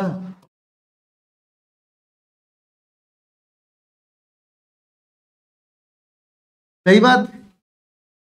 मतलब इसका मतलब क्या, इससे मैं क्या समझ रहा हूं? रुकी हुई हवा पे कोरियोलिस फोर्स नहीं लगेगा। इसका, इस फॉर्मूले का मतलब क्या है? रुकी हुई हवा पे कोरियोलिस फोर्स नहीं लगेगा, इससे इसका माने तो यही हुआ। अब देखिए, अगर मेरा अब v बढ़ना शुरू होगा तो कोरियोलिस फोर्स घटेगा कि बढ़ेगा? अब मेरा v मैं बढ़ाऊंगा, अब मैं v को इंक्रीज करूं तो मेरा कोरियोलिस फोर्स क्या होगा? बढ़ते जाएगा। अब एक चीज समझिएगा, v को मैं चेंज करना है मुझे तो मैं दो तरीके से चेंज कर सकता हूं। या तो समझिए मैं अपनी स्पीड बढ़ाते चले जाऊं, मेरी हवा की स्पीड बढ़ती चली जाए, स्पीड बढ़ रही है तो वेलोसिटी बढ़ रही है, तो कोलिस फोर्स बढ़ रहा है। सही बात। इसको मैं दो तरीके से पढ़ सकता हूं। अगर मेरी हवा ऐसे जा रही थी, अब ऐसे चली गई, ऐसे चली गई, ऐसे चली गई, तो डायरेक्शन चेंज हो रही है, वेलोसिटी चेंज हो रही है। अगर मैं अपनी डायरेक्शन भी चेंज करते चले जाऊं तब भी मेरी v चेंज हो रही है, v मेरी बढ़ती चली जा रही है, और pf भी मेरा बढ़ता चली जाएगा। मतलब कोलिस फोर्स को चेंज करने के लिए या तो मैं स्पीड बढ़ा दूं, तो मेरी अगर डायरेक्शन भी चेंज हो रही है तब भी कोलिस फोर्स मेरा चेंज हो रहा है। बात क्लियर हो गई चीज ये। 2v ओमेगा साइन थीटा, ठीक है। ये मतलब अगर लिटरेचर पढ़ेंगे आप लोग, बहुत कंफ्यूज करके आपको कोलिस फोर्स समझाएगा, पॉइंट पॉइंट करके। हम लोग पॉइंट, टाइम बेटा टाइम तो ये डिक्रीज करेगा। बेटा टाइम के कंटेक्स्ट में कहीं भी कुछ नहीं है, डिस्टेंस के कंटेक्स्ट में है। हम इक्वेटर पे खड़े हैं तो क्या हो रहा है, मैं पोल की तरफ जा रहा हूं तो क्या हो रहा है। जब मैं इक्वेटर पे खड़ा हूं तो मेरा साइन 0 डिग्री क्या हो रहा है, 0 डिग्री, तो मेरा कोलिस फोर्स 0 हो जा रहा है। मैं इक्वेटर से पोल की तरफ जा रहा हूं तो क्या हो रहा है, मेरा साइन थीटा बढ़ता चले जा रहा है, तो साइन थीटा की वैल्यू बढ़ती चली जा रही है, तो मेरा कोलिस फोर्स बढ़ता चले जा रहा है। ठीक है। अब यहां पर कोलिस फोर्स और कैसे चेंज हो सकता है, या तो ये कर दूं या तो ये कर दूं। मैं पहले हमने थीटा को समझा, अब हम वी को देख रहे हैं। अगर मेरी हवा रुकी हुई है उस पर कोई कोलिस फोर्स नहीं लगेगा। जैसे जैसे उसकी स्पीड बढ़ती चली जाएगी कोलिस फोर्स बढ़ता चले जाएगा, जैसे जैसे उसकी डायरेक्शन चेंज होती चली जाएगी कोलिस फोर्स उस पर बढ़ता चले जाएगा। ठीक है, समझ में आया। अब कोलिस फोर्स करेगा क्या, ये स्यूडो फोर्स है and it is a deflective force. CF is the, ये तो हम समझ ही चुके हैं, स्यूडो डिफ्लेक्टिव फोर्स। ये चलने वाली हवा को सिर्फ धक्का दे देगा, मतलब उसकी सिर्फ डायरेक्शन चेंज कर देगा और कोई काम नहीं करेगा, ना ही रोकेगा ना ही स्पीड बढ़ाएगा, स्पीड पे कोई अंतर नहीं करेगा, सिर्फ क्या करेगा, धक्का दे देगा, टर्न कर देगा। धक्का कहां पे देगा, नॉर्दर्न हेमिस्फीयर में राइट की तरफ, सदर्न हेमिस्फीयर में लेफ्ट की तरफ। हमारा राइट नहीं, विंड डायरेक्शन को उसके राइट में टर्न कर देगा, विंड को उसके राइट में टर्न कर देगा, सदर्न हेमिस्फीयर में विंड को उसके लेफ्ट में टर्न कर देगा।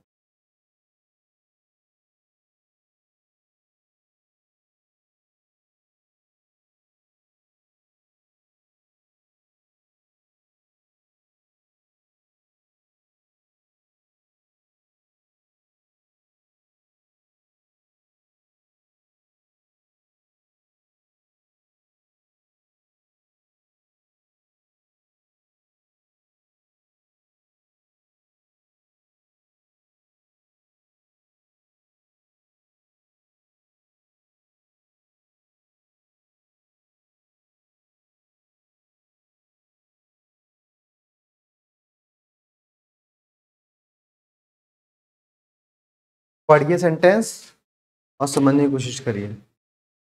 ये करेगा क्या, विंड को या वाटर को उसके उसके राइट में, नॉर्दर्न हेमिस्फीयर में उसके राइट में धक्का दे देगा, और सदर्न हेमिस्फीयर में चलती हुई विंड या हवा को उसके लेफ्ट में धक्का दे देगा। बस इतना काम करेगा ये, इसका स्पीड में कोई रोल नहीं है, सिर्फ क्या करेगा, डायरेक्शन को चेंज करेगा। ठीक है, और इसका कोई काम नहीं है। अगर ये हो जाता है तो मैं आप लोगों को एक एक्सरसाइज दूंगा, वो सब आपको करना पड़ेगा। समझ में आ गया सब? नोट हो गया? ठीक है, अभी हम नोट करेंगे लेकिन कुछ बच्चे नोट कर रहे हैं तो इसलिए मैं रुक गया। हो गया? अब एक एक्सरसाइज करिएगा आप लोग।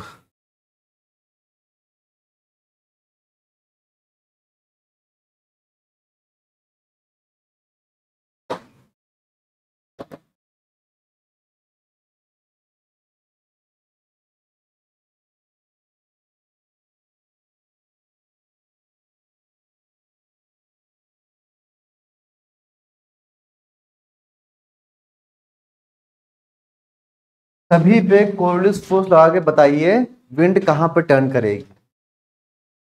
एरो क्या दिखा रहा है? विंड की डायरेक्शन। अब आप लोग इसमें करके बताइए कि विंड किधर मूव करेगी। कोऑर्डिनेट फोर्स लगा के विंड की डायरेक्शन बताइए। ये स्पीड, ये डायरेक्शन क्या है? जब मेरी अर्थ रुकी हुई है, अब अर्थ टर्न करने लगी तो इस पे कोऑर्डिनेट फोर्स लग गया। अब हवा कैसे जाएगी? बना दिया आपने?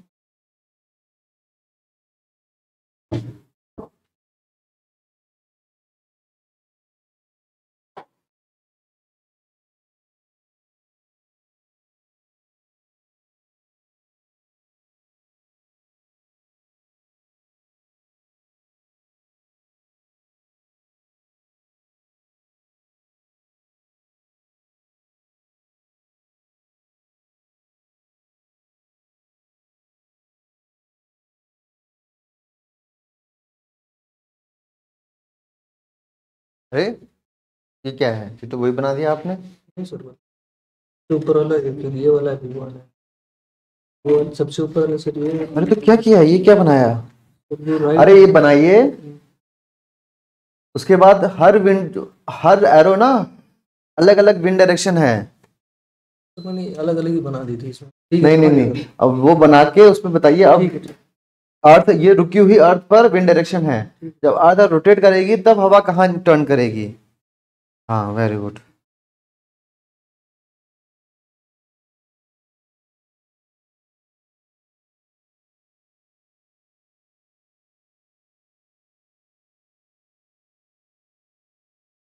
ये सही बना दिया, ये सही बना दिया,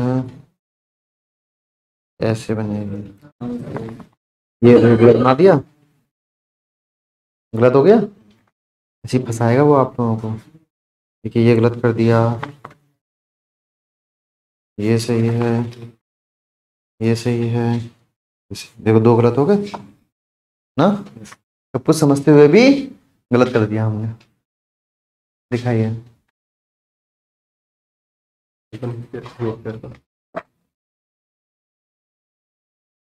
ये तो बनाइए। ये सही है। हाँ ये सही है। बताइए बेटा। इधर को बढ़ेगी। हाँ ड्रॉ करके बताइए पहले बेटा। ये राइट की तरफ टर्न कर रहा है, ये लेफ्ट, क्यों लेफ्ट की तरफ टर्न क्यों करेगा? ये साउथ डायरेक्शन। वहां पर डायरेक्शन लिखा था कि हेमिस्फीयर लिखा था? ये बताओ आप। हेमिस्फीयर लिखा था, तो ये नॉर्थ हेमिस्फीयर में कि साउथ हेमिस्फीयर में है? नॉर्थ हेमिस्फीयर में है ना। यहाँ डायरेक्शन लिखा है कि हेमिस्फीयर। देखिए आप लोग ना, मैंने कहा सेंटेंस पढ़िए। हाँ बेटा, क्या क्या बनाया है बताइए। ये जो डायरेक्शन है इधर ही रहेगी, क्यों रहेगी? टर्न नहीं करेगी। तो राइट में इसके करेगा। हाँ तो राइट डायरेक्शन से ही मुड़ेगा इसको नॉर्थ हेमिस्फीयर में। देखिए आप लोग देखिए,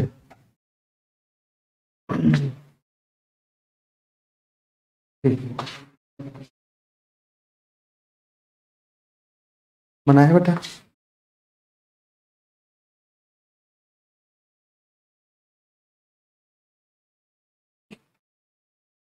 देखिए येलो लाइंस क्या शो कर रही हैं कि मेरी स्टेशनरी अर्थ है। ठीक है, यहां पे नो कोऑर्डिनेट फोर्स है। ठीक, अब अर्थ रोटेट करेगी तो मैं उसको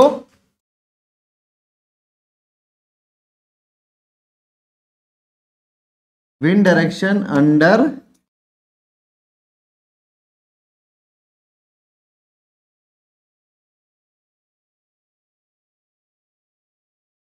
ठीक है।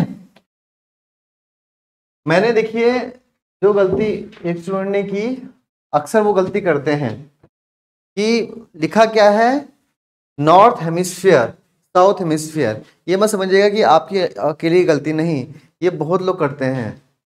ठीक है, वो क्या मानते हैं, नॉर्थ हेमिस्फीयर को या क्या याद रहता है, नॉर्थ डायरेक्शन। ये गलती इसको मत समझिएगा, आप पहली बार हम पढ़ रहे हैं, इसको अभी रेक्टिफाई हो जाए। ठीक, एग्जाम में गलती करके आते हैं लोग। लिखा क्या है मैंने, उत्तरी गोलार्ध नॉर्दर्न हेमिस्फीयर, हमको याद क्या रहता है, नॉर्थ डायरेक्शन। हवा जब तक मेरी नॉर्थ डायरेक्शन में रहेगी तब तक इसको धक्का कहां लगेगा, इसके राइट में लगेगा, चाहे वो जस्ट इसके नॉर्थ में हो। इसी के बेसिस पे तो मैं बताता हूं कि मैं इक्वेटर के नॉर्थ में चला गया या इक्वेटर के साउथ में। इक्वेटर के नॉर्थ में पानी कैसे बहता है, इक्वेटर के साउथ में ऐसे। तो पानी बहने से मुझे समझ में आ जाएगा कि मैं नॉर्थ में हूं कि साउथ में हूं। ठीक है, तो जब तक हवा नॉर्थ में है उसमें धक्का कहां लगेगा, उसके राइट में, मेरे राइट में नहीं, किसके राइट में, हवा या पानी के राइट में। जब तक पानी या हवा दक्षिणी गोलार्ध में है उस पर धक्का कहां लगेगा, उसके लेफ्ट में। ठीक, हमें कुछ नहीं करना है, ये विंड ऐसे जा रही है, इसका राइट क्या है, सही बात। अब विंड कैसे जाएगी, इस तरीके से टर्न कर जाएगी। क्लियर हुआ। अब विंड ऐसे जा रही है, धक्का कहां लगेगा, इसके राइट में, बस इतना ध्यान रखिएगा। सबने ऐसे ड्रॉ किया है। अब विंड ऐसे जा रही है, इसका राइट क्या है, विंड ऊपर जा रही है, इसका राइट क्या है, सही।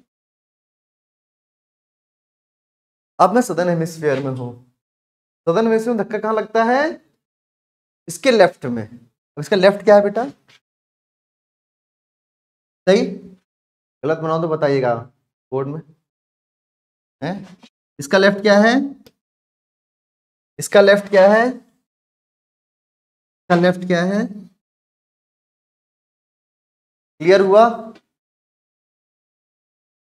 ठीक, अपना क्वेश्चन पेपर रोटेट भी करके देख लीजिएगा। आपको सी सेट में अक्सर क्वेश्चन एक आता है कि जैसे मैं देखिए, मैंने कोई हार्म नहीं है भाई, कोई आपको देखने वाला नहीं है कि आप रोटेट कर रहे हो, कि आप क्वेश्चन पेपर रोटेट कर रहे हो। आंसर सही होना चाहिए, सिविल सर्वेंट बनना चाहिए, बाकी जिसको मजाक उड़ाना है मजाक उड़ाते हैं ना। जैसे सी सेट में अक्सर क्वेश्चन आता है कि आप चले नॉर्थ डायरेक्शन में 8 किलोमीटर, फिर नॉर्थ ईस्ट में गए आप 5 किलोमीटर, फिर साउथ में गए आप 2 किलोमीटर, ठीक है, उसके बाद आप वेस्ट की तरफ चले गए 5 किलोमीटर। बताइए आप ओरिजिन से कहां पर हैं ना। तो आपको सब बनाना होगा, फिर आपको चेक करना पड़ेगा। तो उसमें अगर आपको पन्ना रोटेट भी करना पड़े तो करिए, कोई हार्म नहीं है उसमें। ठीक है, ये चीज़ है, लेकिन आपका सवाल सही होना चाहिए। ये क्वेश्चन, ऐसे क्वेश्चन सिंपल क्वेश्चन आते हैं, हमको लगता है बहुत टेक्निकल आ रहा है, टेक्निकल नहीं है। कोरियोलिस फोर्स समझ में आ गया मुझे, क्या होता है बेटा बताइए आप, कोरियोलिस फोर्स मुझे। जी बेटा, जब अर्थ रोटेट करती है, एक ये स्यूडो फोर्स है, ठीक है, जो मुझे महसूस होता है जी। ये सिर्फ इसका किस पे है, विंड डायरेक्शन। देखिए, विंड की स्पीड बढ़ेगी या डायरेक्शन चेंज होगी तो कोरियोलिस फोर्स बढ़ जाएगा। लेकिन इसका मतलब ये नहीं है कि कोरियोलिस फोर्स बढ़ गया तो विंड स्पीड बढ़ जाएगी, नहीं। बात समझिए, कोरियोलिस फोर्स, विंड स्पीड बढ़ने पे कोरियोलिस फोर्स बढ़ जाएगा, लेकिन कोरियोलिस फोर्स बढ़ेगा इसका मतलब ये नहीं कि विंड स्पीड बढ़ जाएगी, क्योंकि वहां पे स्पीड नहीं है ना, वहां पे वेलोसिटी कॉन्सेप्ट है। तो कोरियोलिस फोर्स बढ़ेगा तो वेलोसिटी मेरी बढ़ जाएगी। वेलोसिटी कैसे बढ़ेगी, वो डायरेक्शन को चेंज करता रहेगा। उसमें उसका स्पीड पे कोई रोल नहीं है। क्लियर हो रहा है? ठीक है, इस कोरियोलिस फोर्स का स्पीड पे कोई असर नहीं है, उसकी कितनी गति है उसको वो चेंज नहीं कर सकता, सिर्फ और सिर्फ वो किसको चेंज करेगा? डायरेक्शन को। ठीक है, और बताइए, मैं इसलिए एम्फसाइज कर रहा हूं कि बाद में हम कंफ्यूज होते हैं चीज। और बताइए बेटा।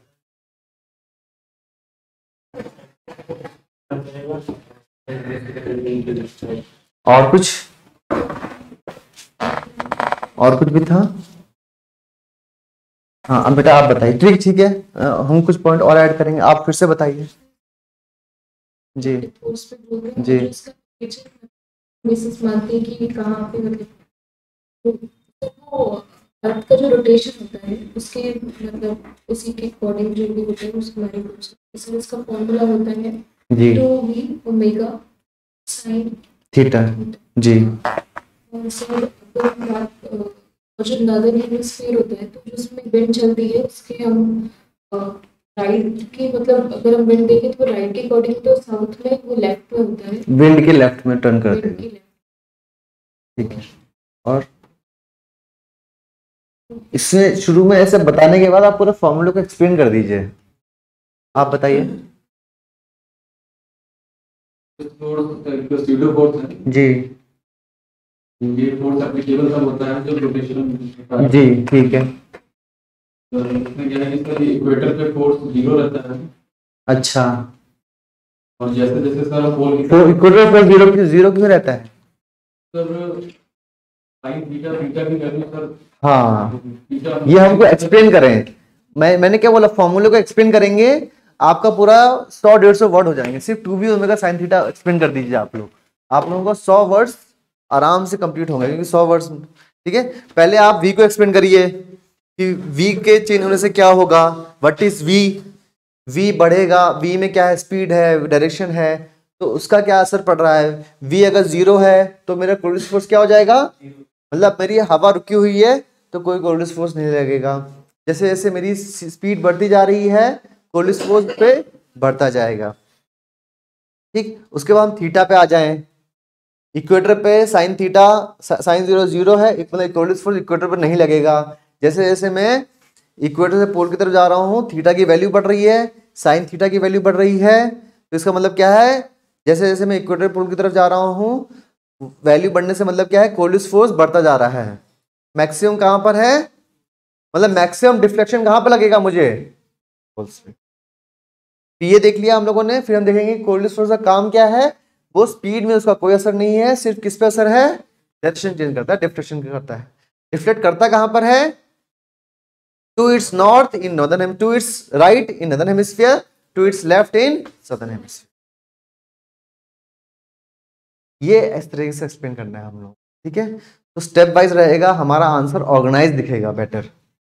ठीक, और जब भी बनाएंगे तो ये पूरा आप लोगों को इसके साथ होना चाहिए। ठीक है,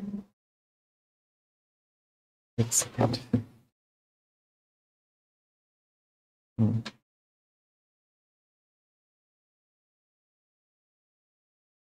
चलिए,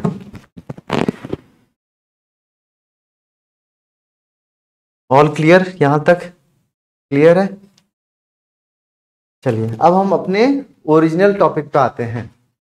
क्या टॉपिक पढ़ रहे थे हम लोग, कि वेरिएशन हम लोग को देखना था डायनेमिकली प्रोड्यूस्ड प्रेशर बेल्ट। नाम बताइए बेटा, डायनेमिकली प्रोड्यूस्ड प्रेशर बेल्ट्स के नाम बताइए जी।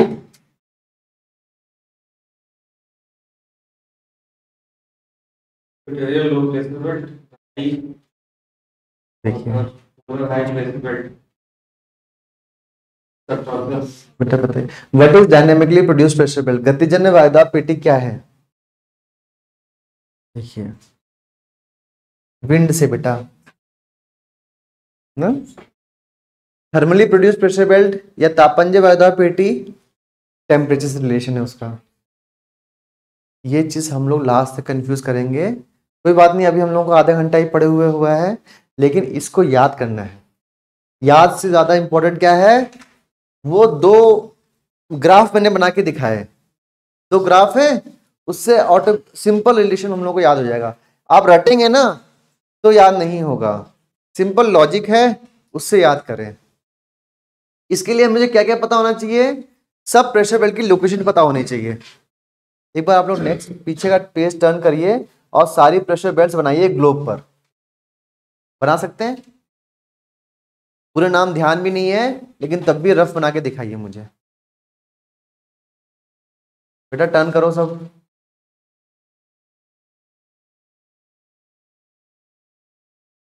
मेरी क्लास में बहुत स्टूडेंट परेशान रहते हैं, हाँ, लेकिन ऑब्जेक्टिव क्या है? क्लास के बाद हम लोगों को, आप लोग कोई और सब्जेक्ट पढ़िए जाकर, ज्योग्राफी पढ़ने की जरूरत नहीं है, क्लास में खत्म करके आगे बढ़े। ड्रॉ करिए बेटा, आप लोग ड्रॉ करिए। Very good. शॉर्ट में लिखिए, बस मुझे समझ में आना चाहिए जो आपको बस मुझे समझा दीजिए बस, कि that you know the answer. चाहे अगर प्रेशर बेल्ट के नाम भी ध्यान नहीं हो तो हाई प्रेशर लो प्रेशर लिख दीजिए मुझे, कि यहाँ पे हाई प्रेशर, यहाँ पर लो प्रेशर है। वो धीरे धीरे हमको याद हो जाएंगे। ठीक है बेटा।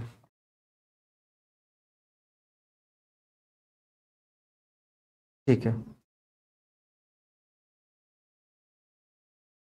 सब ट्रॉपिकल लो, सब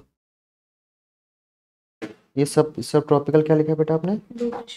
और ये सब पोलर, ये सब पोलर, देखिए गलत हो गया। ठीक है, कि यहाँ पे सब, यहाँ पे है सब ट्रॉपिकल हाई प्रेशर बेल्ट, ऐसे है ना मेरा, लो हाई। ठीक है, उससे ध्यान रखिए।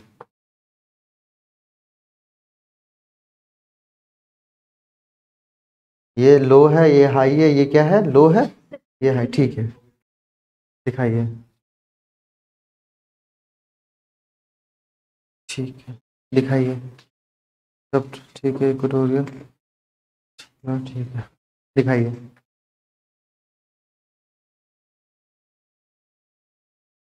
लो प्रेशर सब ट्रॉपिकल हाई प्रेशर। ठीक है, सब पोलर हाई प्रेशर बेल्ट है ना, वो डायनेमिकली प्रोड्यूस या थर्मली प्रोड्यूस। Very good. ये लो हाई। ठीक है, इतना बहुत है। अभी धीरे धीरे सब याद हो जाएगा हम लोगों को।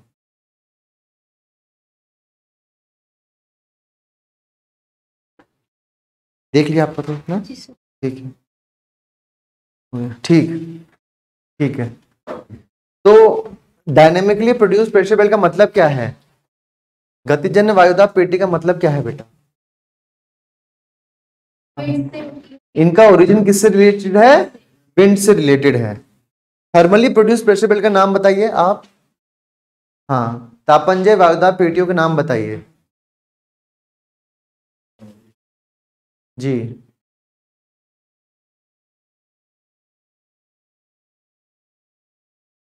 डरना क्या, घबराना क्या? लॉजिक, ग्राफ निकालो। वो ग्राफ बनाए थे मैंने। हाँ, इतना रटेंगे भाई।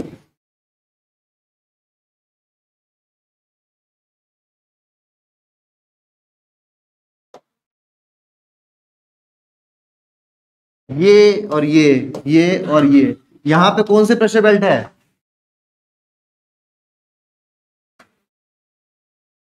यहां पे कौन सी प्रेशर बेल्ट है?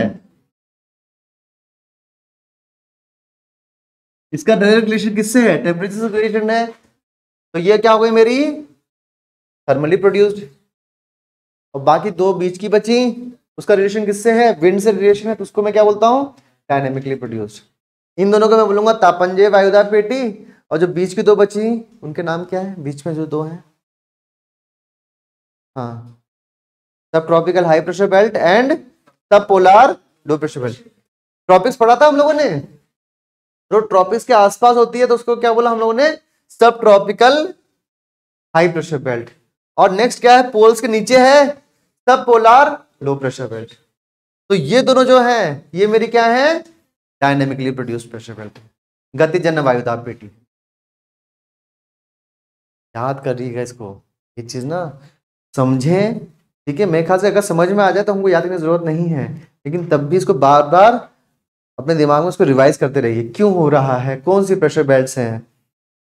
उसका नाम थर्मली प्रोड्यूस प्रेशर बेल्ट क्यों है? क्योंकि वो उसका ओरिजिन किसकी वजह से है? डायरेक्ट टेम्परेचर की वजह से हो रहा है। इन दोनों का ओरिजिन किसकी वजह से हो रहा है? विंड की डायरेक्शन। क्लियर हुआ हम लोगों को? अब देखिए,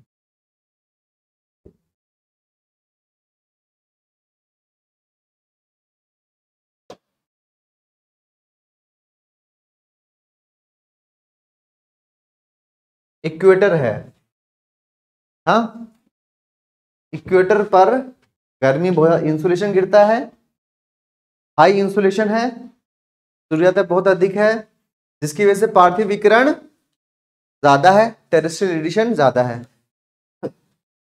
इंसुलेशन कुछ नहीं, सूरज की गर्मी। टेरेस्ट्रियल रेडिएशन क्या होता है? पृथ्वी से निकलने वाली गर्मी। कि जो स्टूडेंट्स नए हैं उनके लिए बस बेसिक चीज है कि जहां पर ज्यादा गर्मी पड़ेगी वहां की धरती ज्यादा गर्म हो जाएगी, वो ज्यादा ऊर्जा को छोड़ेगी। ठीक है, तो यहां पर क्या हो रहा है कि गर्मी बहुत ज्यादा हो रही है, इंसुलेशन बहुत ज्यादा गिरा, टेरेस्ट्रियल रेडिएशन बहुत ज्यादा हो रहा है, जिसकी वजह से यहां पर हवा गर्म होती है। ठीक, ज्यादा हीट हो रही है तो मेरी हवा ऊपर जा रही है। क्लियर हो गया? हाँ,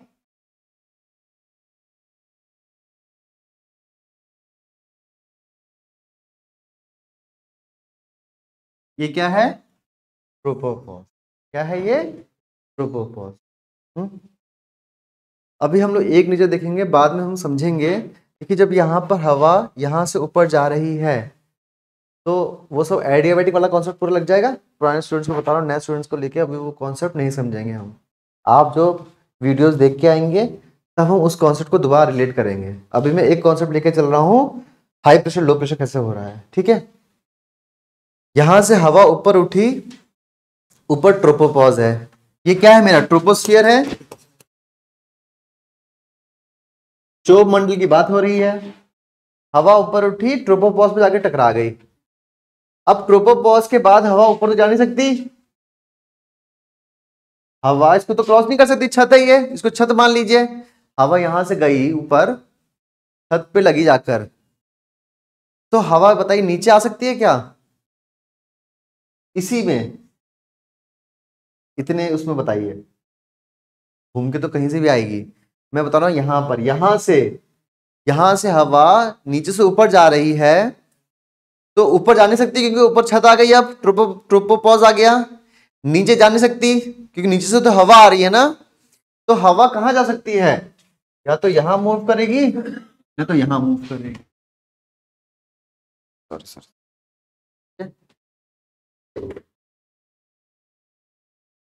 ठीक, क्लियर हो गया? अब जब ये हवा यहां पर थी तो इस पे कोरियोलिस फोर्स लग रहा था?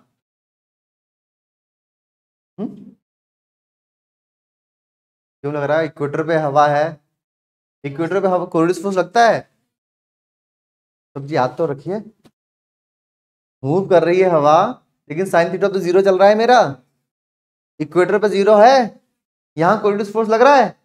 नहीं लग रहा। लेकिन जैसे ही हवा नॉर्थ पोल की तरफ और साउथ पोल की तरफ टर्न की, ये 0 डिग्री है, ये 90 डिग्री है ना, पोल की तरफ जैसे ही हवा टर्न की,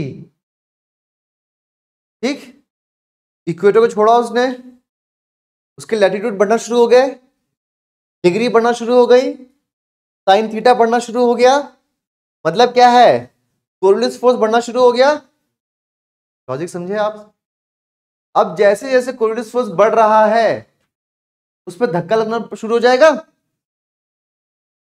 धक्का लगना शुरू हो गया, और एक बार धक्का लगना शुरू हो गया तो देखिए थोड़ा धक्का लगा, इसकी वजह से मेरे लैटिट्यूड बढ़ रहे हैं, लेकिन जब धक्का लगा, ठीक है, तो उसकी वजह से मेरी वी चेंज हो रही है, तो वी चेंज हुआ तो और धक्का लगेगा, डिग्री चेंज हो रही है मेरी। समझे आप मैं क्या बताना चाह रहा हूं? देखिए मान लीजिए ये इक्वेटर है, ठीक है, मैं ऐसे खड़ा हुआ इक्वेटर पे, मैं चलना शुरू हुआ, तो मैंने किसको छोड़ दिया, 0 डिग्री को छोड़ दिया। अब मेरे लैटिट्यूड बढ़ना शुरू हुए, मैं अब पोल्स की तरफ जा रहा हूं ना, 1 डिग्री 2 डिग्री 5 डिग्री 10 डिग्री जा रहा हूं मैं, तो मेरे लैटिट्यूड बढ़ना शुरू हो गया, साइन थीटा बढ़ना शुरू हो गया, टाइम तो ऐसे निकल जाता है, साइन थीटा बढ़ना शुरू हो गया। साइन थीटा बढ़ रहा है मतलब कोरियोलिस फोर्स बढ़ रहा है। अब जब कोरियोलिस फोर्स बढ़ेगा तो वो हवा के किसको चेंज करेगा, डायरेक्शन को चेंज करेगा। डायरेक्शन चेंज हुई, अब जो डायरेक्शन चेंज हो रही है तो मेरी वी और चेंज हो रही है, तो कोरियोलिस फोर्स और चेंज होएगा। ठीक, लैटिट्यूड भी बढ़ रहे हैं, डायरेक्शन भी चेंज हो रही है। जब लैटिट्यूड और डायरेक्शन चेंज हो रही है तो मेरा कोरियोलिस फोर्स बढ़ रहा है। कोरियोलिस फोर्स बढ़ रहा है मतलब वो डायरेक्शन को और विंड को और धक्का दे रहा है। समझे आप, साइकिल समझे क्या चल रहा है। तो मेरी देखिए हवा ऐसे चली तो मैं ऐसे चल रहा था, ठीक, बढ़ता गया, मुझ पर धक्का लग रहा है, मैं ऐसे ऐसे टर्न कर रहा हूं, देखिए, ठीक है। और कुछ देर बाद मेरी दशा क्या हो जाएगी, इस तरीके से। पूरा टर्न कर दिया मुझे उसने, पूरा टर्न कर दिया। तो मैं जब शुरू किया था तो मैं कैसे चल रहा था, इस तरीके से मैं चलना शुरू हुआ। लेकिन जब मैं यहां खड़ा था तो मेरा साइन थीटा क्या था, 0 था, क्योंकि मैं इक्वेटर पे खड़ा हूं। मेरे लैटिट्यूड बढ़े तो क्या हुआ, कोरियोलिस फोर्स बढ़ना शुरू हुआ। कोरियोलिस फोर्स बढ़ेगा तो वो क्या धक्का देगा ना, डायरेक्शन चेंज करेगा। धक्का लगा तो क्या चेंज हुआ, वी चेंज हुआ।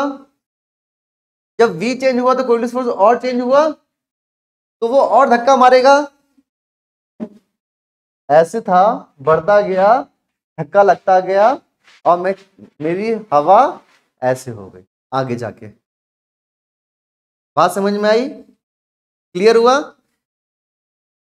यहां से if someone can help me, आप इधर आइए, यहां पे खड़े हो जाइए, ठीक है। आप एक हवा का पैकेज आया, उसे मुझे मान लीजिए, ठीक है। मतलब मैं चलना ऐसे शुरू हुआ है और ऐसे चल के ऐसे आगे खड़ा हो गया, ठीक है। अब मैं कैसे फ्लो कर रहा हूं मैं, अब जब ये आ रहे हैं तो ये कैसे आ रहे हैं, ऐसे आ रहे हैं, क्योंकि ये तो पीछे से इक्वेटर से आ रहे हैं ना। मैं ऐसे फ्लो कर रहा हूं, ऊपर क्या है, ट्रोपोपॉज है, सही बात। अब ये आके क्या मुझे वो धक्का मार के आगे जा सकते हैं, नहीं जा पाएंगे ना, क्योंकि मैंने बैरियर यहां बना दिया, ऊपर ही बैरियर बना दिया। तो अब ये कहां जा सकते हैं, पीछे जा नहीं सकते, क्योंकि पीछे से तो आ रहे हैं ये। ऊपर जा नहीं सकते, इधर जा नहीं सकते, मतलब आगे जा नहीं सकते, तो कहां जाएंगे, नीचे ही जाएंगे ना। नीचे गए, क्लियर हुआ, बताइए। मैं, आप फिर से थोड़ा पीछे हटे, इक्वेटर पे खड़ा था, मैंने ऐसे फ्लो करना शुरू किया, ठीक। जब मैं यहां से ऊपर उठी, हवा यहां तक पहुंची, तो कहां पे थी, जस्ट इक्वेटर पे। इक्वेटर पे कोरियोलिस फोर्स लगेगा, नहीं लगेगा, ठीक है। लेकिन जैसे ही मैंने इक्वेटर को छोड़ा, मैं एक एयर का पैकेज हूं, ये दूसरे एयर का पैकेज, ठीक है। जैसे ही मैंने इक्वेटर को छोड़ा, मुझ पे कोरियोलिस फोर्स लगना शुरू हो गया, क्योंकि थीटा बढ़ना शुरू हो गया, कोरियोलिस फोर्स लगना शुरू हो गया, मुझ पे कोरियोलिस फोर्स लग रहा है। अब जैसे कोरियोलिस फोर्स लगेगा, वो कोरियोलिस फोर्स करता क्या है, डायरेक्शन चेंज करता है। अब डायरेक्शन चेंज हुई तो क्या चेंज हो गया, वी चेंज हो गया, तो कोरियोलिस फोर्स और चेंज हो रहा है, वो और धक्का मारेगा। जब तक मैं 30 डिग्री के अराउंड पहुंचूंगा, इतना धक्का लग चुका होगा कि अब मेरी डायरेक्शन, उस कोरियोलिस फोर्स की वजह से मेरी डायरेक्शन क्या हो गई, अब पहले थी समझ ली इक्वेटर से पोल की तरफ, अब हो गई ईस्ट टू वेस्ट या वेस्ट टू ईस्ट। अब मैं हो गया ऐसे, यहां पर हवा कैसे बह रही है, इस तरीके से बह रही है। अब ये पीछे से आएंगे, ठीक, यहां पे आके इन पे भी कोरियोलिस फोर्स लग रहा होगा, लेकिन ऑलरेडी एक हवा, ये भी बाद में आके ऐसे ही बनेंगे, ठीक। बैरियर तो ऐसे ही बनेगा, लेकिन क्या हुआ, अब जब ये आ रहे हैं तो इनको जगह तो नहीं मिल रही, ऊपर ट्रोपोपॉज, इक्वेटर से तो खुद ही आ रहे हैं, ठीक है। ऊपर ट्रोपोपॉज है, आगे जा नहीं सकते, आगे मैंने रोक रखा है, उद्देश्य क्या था इसका, ऑब्जेक्टिव यहां तक जाने का, लेकिन जब तक ये हवा यहां तक पहुंची मैंने बैरियर बना दिया। ठीक, अब इनको एक ही डायरेक्शन मिलेगी, ऊपर से नीचे आ जाए। और जब हवा ऊपर से नीचे आती है तो प्रेशर ऊपर जाता है कि नीचे जाता है, यहां पर फोर्स अपॉन एरिया, प्रेशर जब हवा ऊपर से गिर रही है एक पर्टिकुलर एरिया में फोर्स बढ़ रहा है, तो इसका मतलब क्या, यहां पर क्या हो जाएगा, समझ में आ गया, कोलिस फोर्स कैसे मेरा चेंज कर रहा है। क्लियर हो गया, जाइए बेटे, समझ में आया पूरा हमको, क्लियर। यहां पर क्या हो रहा है, मेरा हवा भारी है, हवा भारी है, नीचे की तरफ चली गई, हवा भारी है नीचे की तरफ गई, ये तो हमने समझा ही था, थर्मली प्रोड्यूस प्रेशर बेल्ट है ये, हाई प्रेशर हो गया। क्लियर, ठीक। अब हुआ क्या, जब ये हवा यहां पर आके टकरा गई, किधर जाएगी, इधर ही तो जाएगी, ऐसी ही तो जाएगी। अब ये समझिएगा, ये प्रेशर ये हवा ऐसे गई, यहां पर जाके टकराई, तो किधर जाएगी, या तो ऐसे जाएगी नहीं तो ऐसे जाएगी, सरफेस पे जाके टकरा के ऐसी तो जा सकती है हवा। एक हवा यहां से आ रही, दोनों हवा टकराएंगी, ऊपर की तरफ चली जाएंगी। जब हवा ऊपर जाएंगी तो यहां पर क्या हो जाएगा, अब बताइए, सिंपल है, इजी टू अंडरस्टैंड। कैसे मेरी प्रेशर बेल्ट बन रही है, ये दोनों तो मेरी बन रही हैं टेम्परेचर की वजह से, ये दोनों बन रही हैं हवा के मूवमेंट की। आई होप क्लियर हुआ होगा, कुछ आप लोगों को क्लियर हुआ है, ठीक है, कुछ रटने की जरूरत नहीं है, बस हमको समझना है। अक्सर किताबों में पहले प्रेशर बेल्ट समझाते हैं, बाद में कोलिस फोर्स समझाते हैं, ठीक है, लेकिन जब तक हमको कोलिस फोर्स समझ में नहीं आएगा तब तक हम लोग प्रेशर बेल्ट नहीं समझ सकते, ठीक है। आपको क्लियर हुआ बेटा, समझाइए जरा,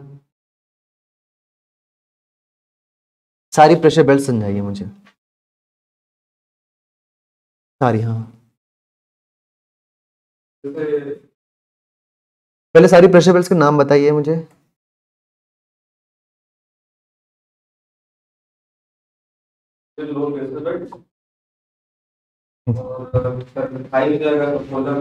नाम बताइए, नाम बताइए। इक्वेटोरियल लो प्रेशर बेल्ट, हाँ जी, सीक्वेंस में बताइए ना, ऐसे ऐसे this I will not appreciate, sequence में होना चाहिए ना जी, जी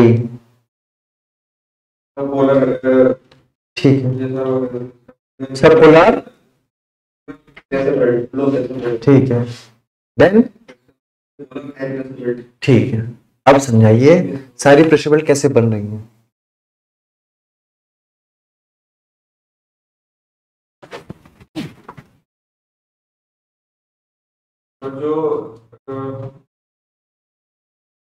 ये इक्वेटोरियल लो प्रेशर बेल्ट है जी जी, ट्रॉपिकल प्रेशर बेल्ट जो है सर, ये सर विंड मूवमेंट से बन रही है सर। क्यों बेटा, इक्वेटोरियल लो प्रेशर बेल्ट का नाम क्यों ले रहे हैं विंड मूवमेंट से? ये सब ट्रॉपिकल हाई प्रेशर बेल्ट और सब पोलर लो प्रेशर बेल्ट जो है जी, दोनों ये विंड मूवमेंट से बन रही है। ठीक है, तो है ये पोलर हाई प्रेशर बेल्ट और इक्वेटोरियल लो प्रेशर बेल्ट जो है सर, ये प्रेशर से बनी है, प्रेशर से बनी है। मैं तो कौन सा नाम दिया आपने, इक्वेटोरियल लो प्रेशर बेल्ट और पोलर हाई प्रेशर बेल्ट, हाँ ठीक है, हाँ सही कह रहे हैं, ठीक है, ठीक, हाँ और बताइए कैसे बन रही है, तो समझाइए मुझे। वो तो थर्मली प्रोड्यूस प्रेशर बेल्ट है और डायनेमिकली प्रोड्यूस प्रेशर बेल्ट है, you have just explain the words. अब मेरा सवाल है कैसे बन रही है। साफ साफ आता है मेंस में कि सब ट्रॉपिकल हाई प्रेशर बेल्ट कैसे बनती है, समझाइए। उष्णकटिबंधीय उच्च वायुदाब पेटी कैसे बनती है, समझाइए मुझे ना।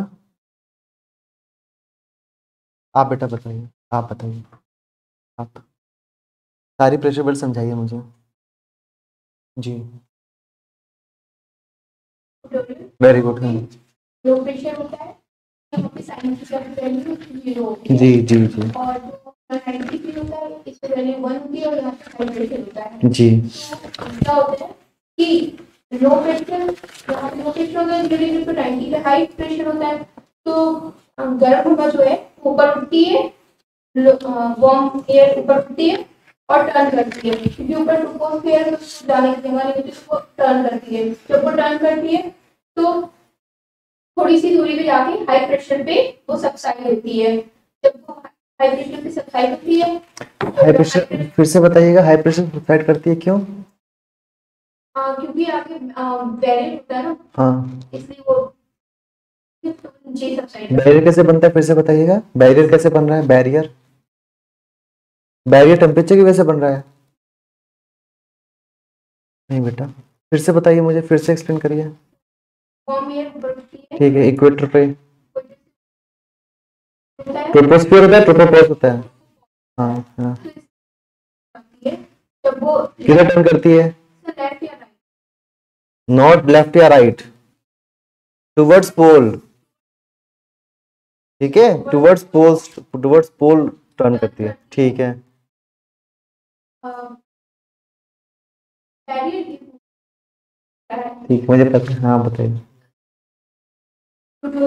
इक्वेटर से चलेगी तो लैटिट्यूड में चेंज होगा, तो साइन थीटा की वैल्यू चेंज होगी, उसकी वजह से कोरोनरी फोर्स लगेगा, उसकी डायरेक्शन चेंज होगी, और डायरेक्शन चेंज होने की वजह से वेलोसिटी चेंज होगी, उसकी वजह से और लगेगा कोरोनरी फोर्स, उसकी वजह से जो पहला एयर का मास होगा वो बैरियर क्रिएट। जब तक वो 30 डिग्री ग्राउंड पहुंचेगा, वो उसकी डायरेक्शन अब इक्वेटर टू पोल नहीं होगी, बल्कि वेस्ट टू ईस्ट हो जाएगी, या east to west, in whatever way you want to से।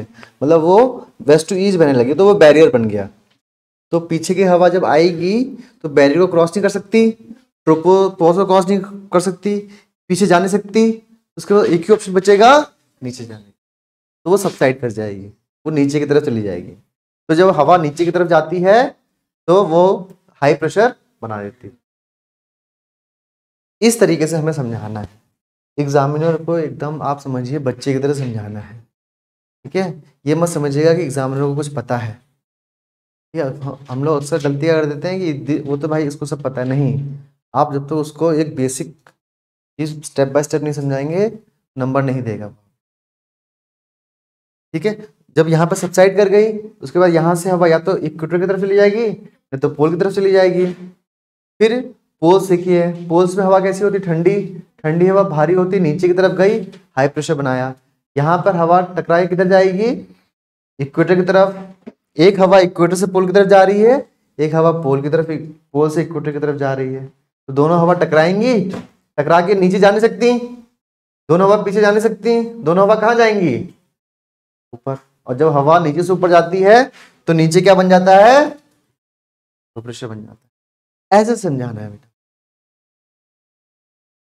क्लियर हो गया सब चीज हम लोगों को? ठीक है, ठीक। अब देखिए,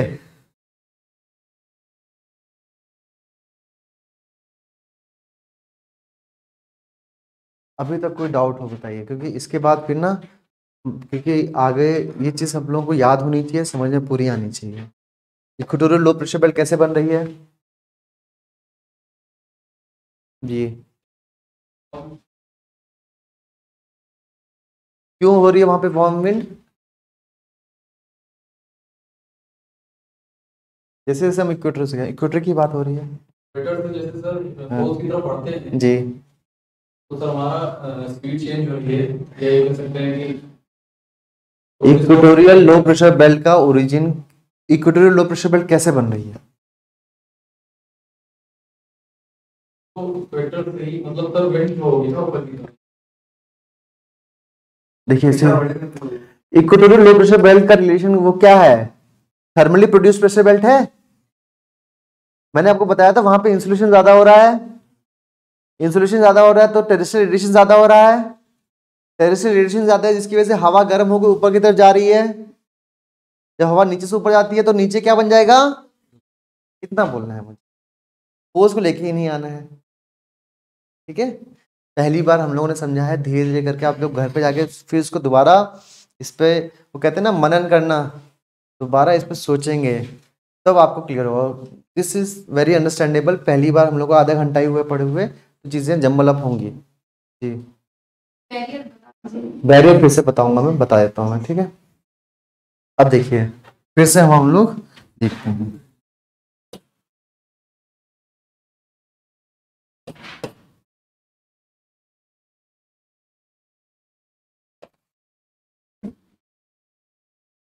ठीक,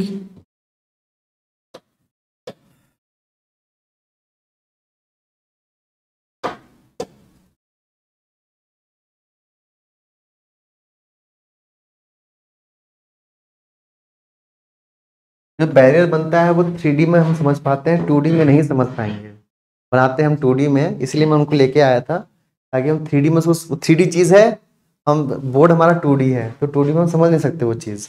ठीक है, तो देखिए क्या हो रहा है, यहाँ पर हो क्या रहा है, इंसुलेशन ज़्यादा है, मैं हर चीज़ नहीं लिख रहा हूँ यहाँ पे, इंसुलेशन ज़्यादा हो रहा है, रेडिएशन ज़्यादा हो रहा है, तो मेरी यहाँ पर वार्म एयर ऊपर की तरफ जाके टकरा गई। यहाँ तक तो क्लियर है, कुछ डाउट नहीं है।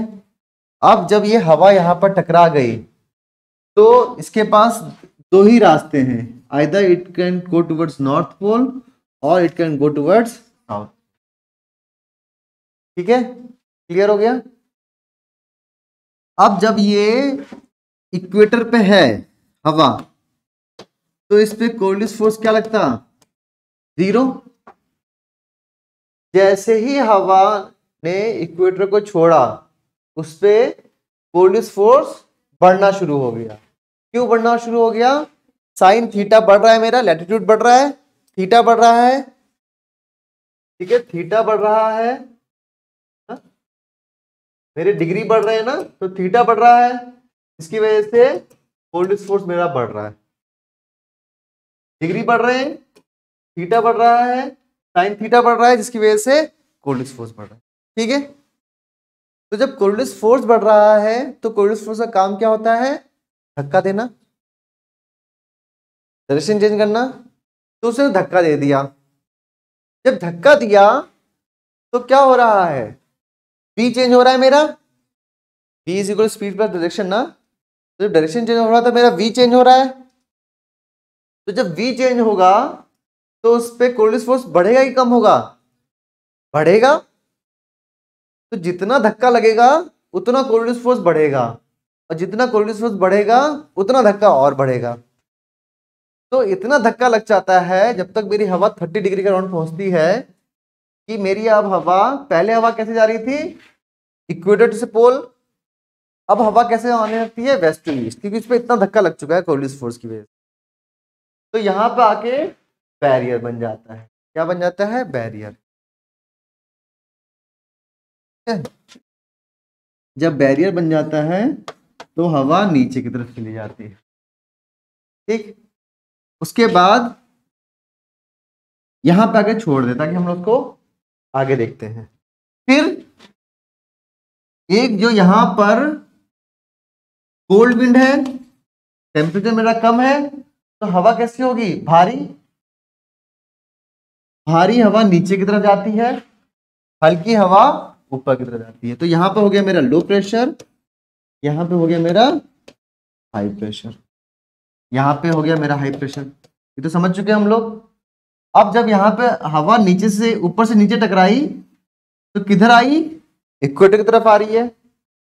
यहां से एक हवा कैसे जा रही है, इस तरीके से।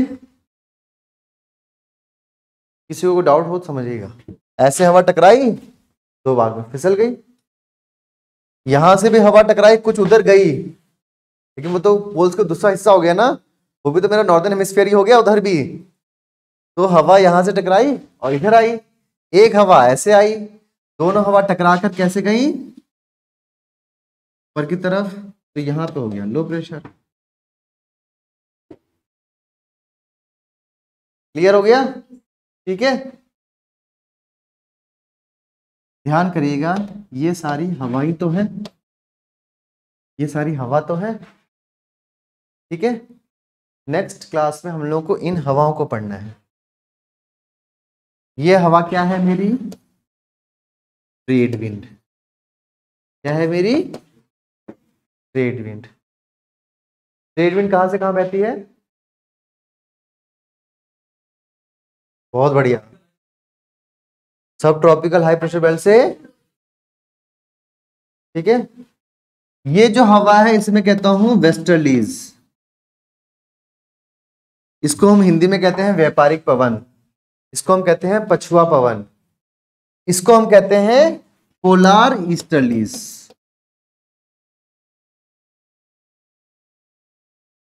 ठीक है, समझ में आया? क्लियर हुआ? तो प्रेशर बेल्ट और विंड का रिलेशन एकदम हम लोग का इंट्रिकेट रिलेशनशिप है। तो देखिए 3 सेल भी बन रहे हैं ना, इसे हम कहते हैं ट्राई सेलुलर मॉडल। हम लोग क्या कहते हैं? Try cellular model.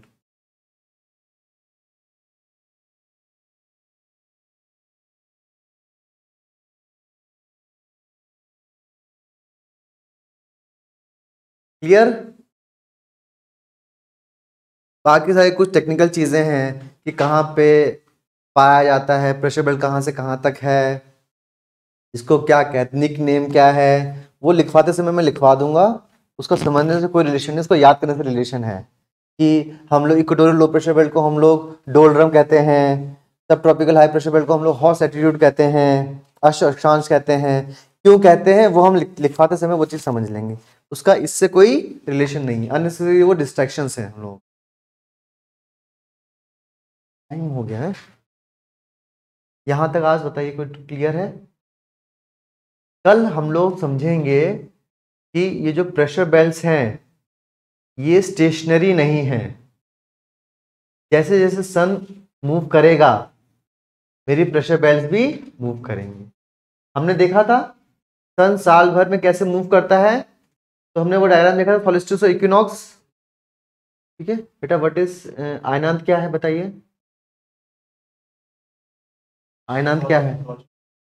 आयनांत क्या है हिंदी में ना? सोल्स्टिस, हाँ सोल्स्टिस बताइए।